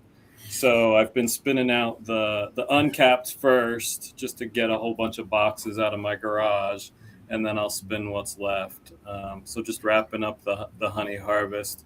I was struck a little bit by the contrast in topics from last week to this week. You went from burnout to bee fever, Keith, and they're opposite poles. And just to pull them together a little bit. Sometimes when you have that burnout, a great way to refresh yourself is to spend time with younger beekeepers who have that bee fever and remember that feeling of remember the amazement of seeing brood of all sizes and being the spot and egg, that kind of thing.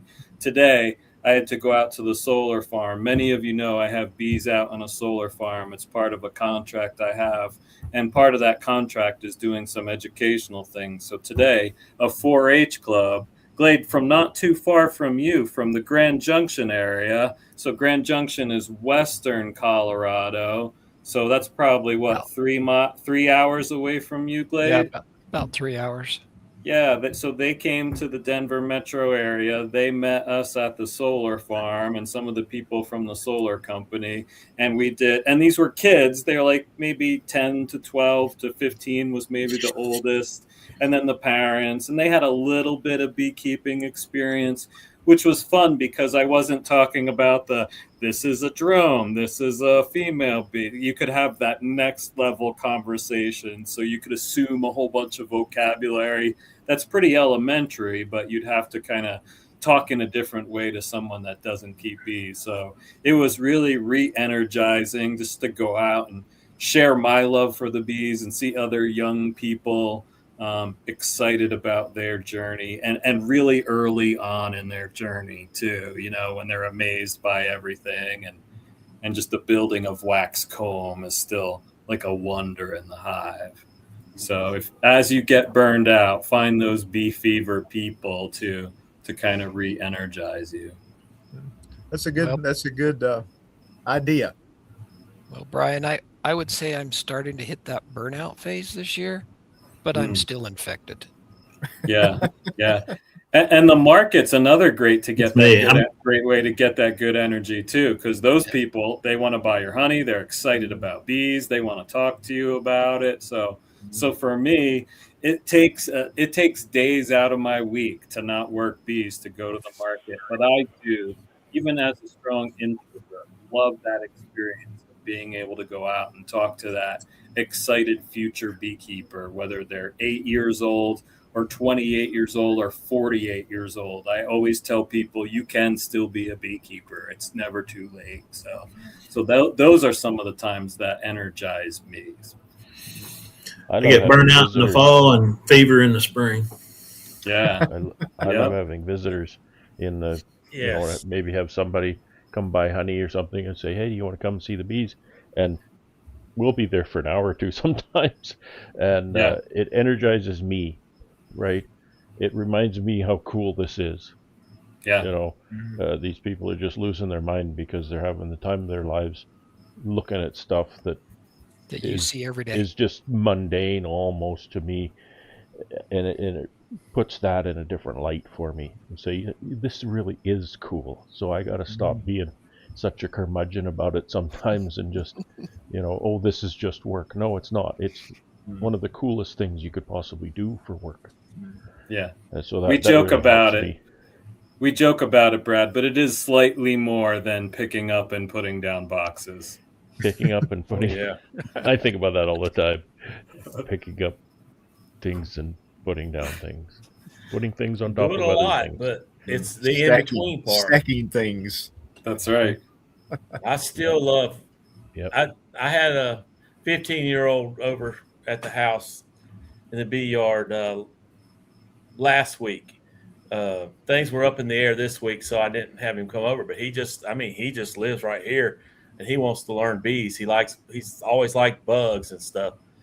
But it was funny when I popped the top, and the bees, they were pretty calm, but a few flew up, and he, and I kind of giggled to myself because I remember when I bought my first nuke, I was out. I didn't have anything. I had a veil and I had gloves, and I had a vinyl rain suit, pants and jacket on. True. And Amy's got pictures of that. I showed Bill back in Missouri, and anyway, I was scared to death. I didn't know anything. I've never touched a hive, so I kind of giggled to myself, watching him. And I'd given him a jacket and gloves, everything. He was in good shape, but he wants to learn. So, and he's wanting to pick boxes up for me, but I'm like, well, just wait. Let's let you handle some frames first and get used to that. And, but it is pretty cool. And he plays on the football team. He's a skinny guy, but I was skinny too at one time, but, it's fun to, I don't know, teach because it hasn't been that long for me. It's still really new, but you kind of forget until you're showing, each step of what happens in that hive, from the bees just emerging to the ones that are dying, and all the little jobs in between. So, and he got to see the queen finally. We found the queen, so it was a good experience. So that's a thrill. Yeah.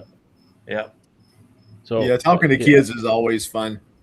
I was reminded of a story, and forgive me if I told it before, but it was a few years ago now. It was maybe 3 or 4 years ago. This girl phoned me, and she was younger. She was maybe, I don't know if she was even 20 years old, and it was hard for me to understand what she wanted. But what she wanted was she wanted to bring her grandmother out to see the bees, and so once I got to understand that, I said, yeah, absolutely, come on out, see the bees.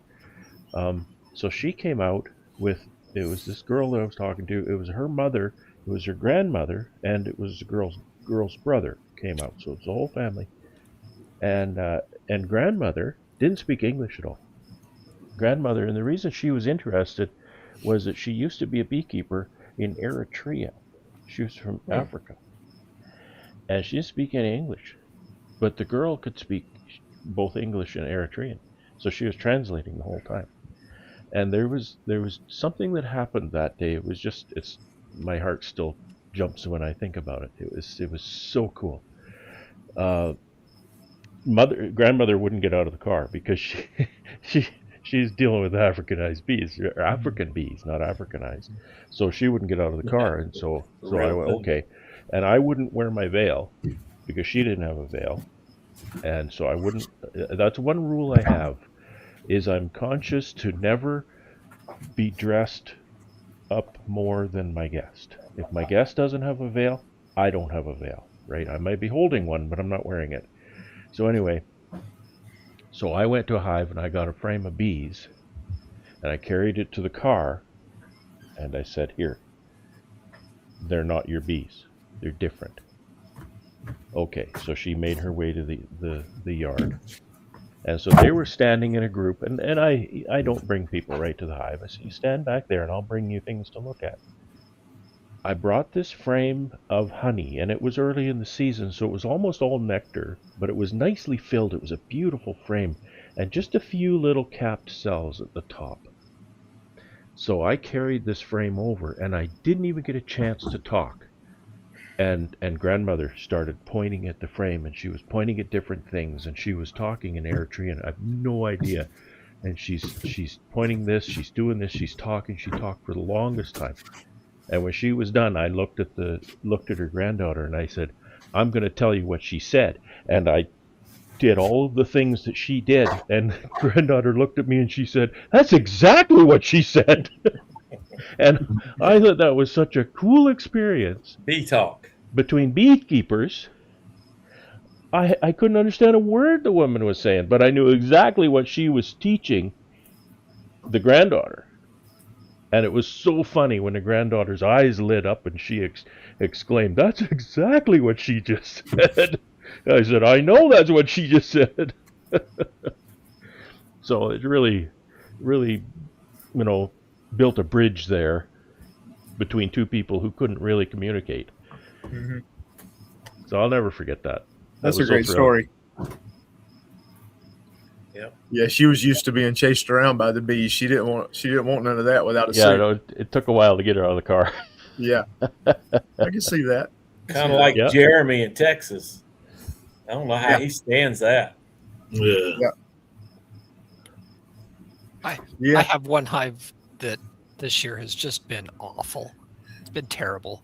Every time I crack the lid on it, it's in my face. Well, I went out to set the bee escape and picked up the honey supers. And as soon as I picked up the honey supers to slide the bee escape in, bees just came pouring out at me. And I wasn't ready for it. I kind of jerked a little bit. And when I jerked, it moved the whole hive, and I about dumped the entire stack of supers on the ground off the hive lifter. And the rest of the hive is kind of askew on the stand, and it's about ready to fall off. And I've got bees just pelting me right and left. And I'm like, oh, it's just it was just about one of questioning those your life days. choices just about them. I'm like, why do I do this somebody again? said, somebody in the chat said something. There's never a bad day in the bee yard. Well, it was just about a bad day in the bee yard. Some days there is. Yeah. Soap and water in a 5-gallon bucket. That'll get rid of that. Yeah, I did that once. I requeened the hive, and the last time I got into it, I did have my smoker, and it wasn't too bad. And this time, man, I thought, I could just hurry and slide that bee escape in there. They'll be fine. I'd been doing it all day. Not that hive. Yeah, my mentor, she's got some bad ones like that. And I said, why don't you just euthanize them, because they're getting worse and worse. But she went ahead and put a queen excluder in between every super, every box. So I'm like, you go for it. I'm not doing it. I mean, they're terrible. I had them follow me a mile down the road in my car. I didn't know they were following me, but I got out to take my suit off because I had what I wear, a veil and long sleeve shirt and gloves. I jumped in the car like that. I didn't know they'd follow me. I got out, and man, there they were. I'm like, oh my goodness, man. So I'm like, that's it, man. Yeah, you can have those. Yeah, you can have those bees. I know. No.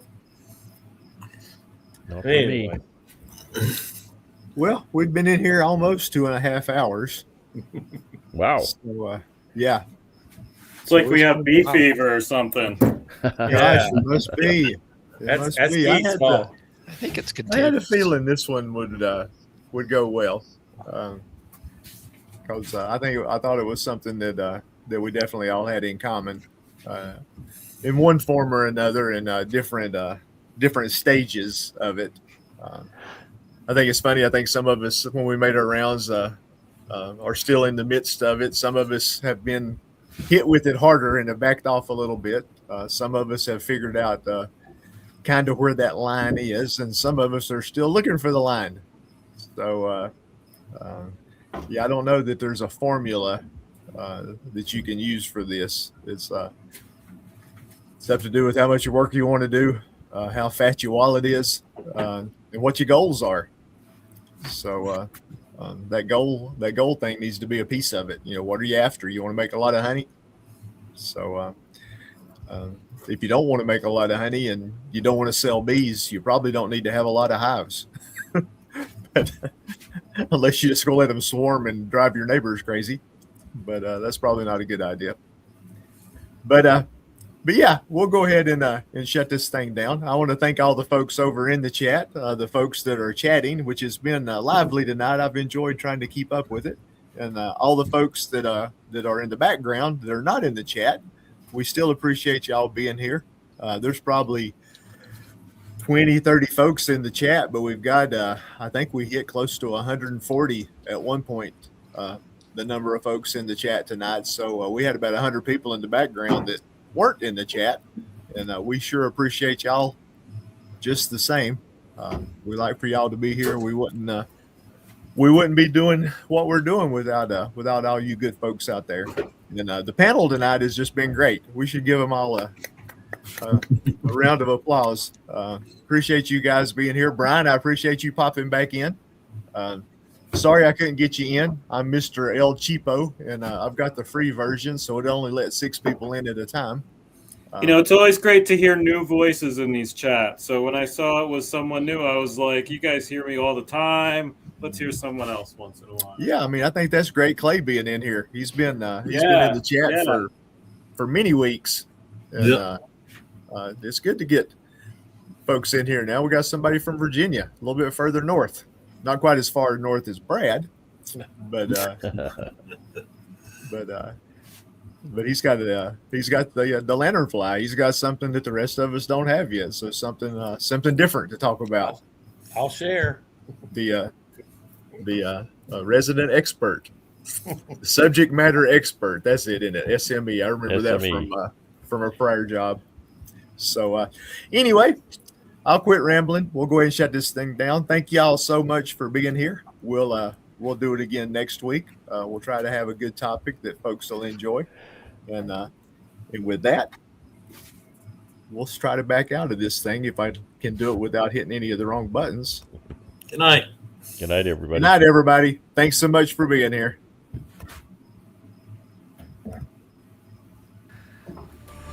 Well, that was fun. And that's a wrap.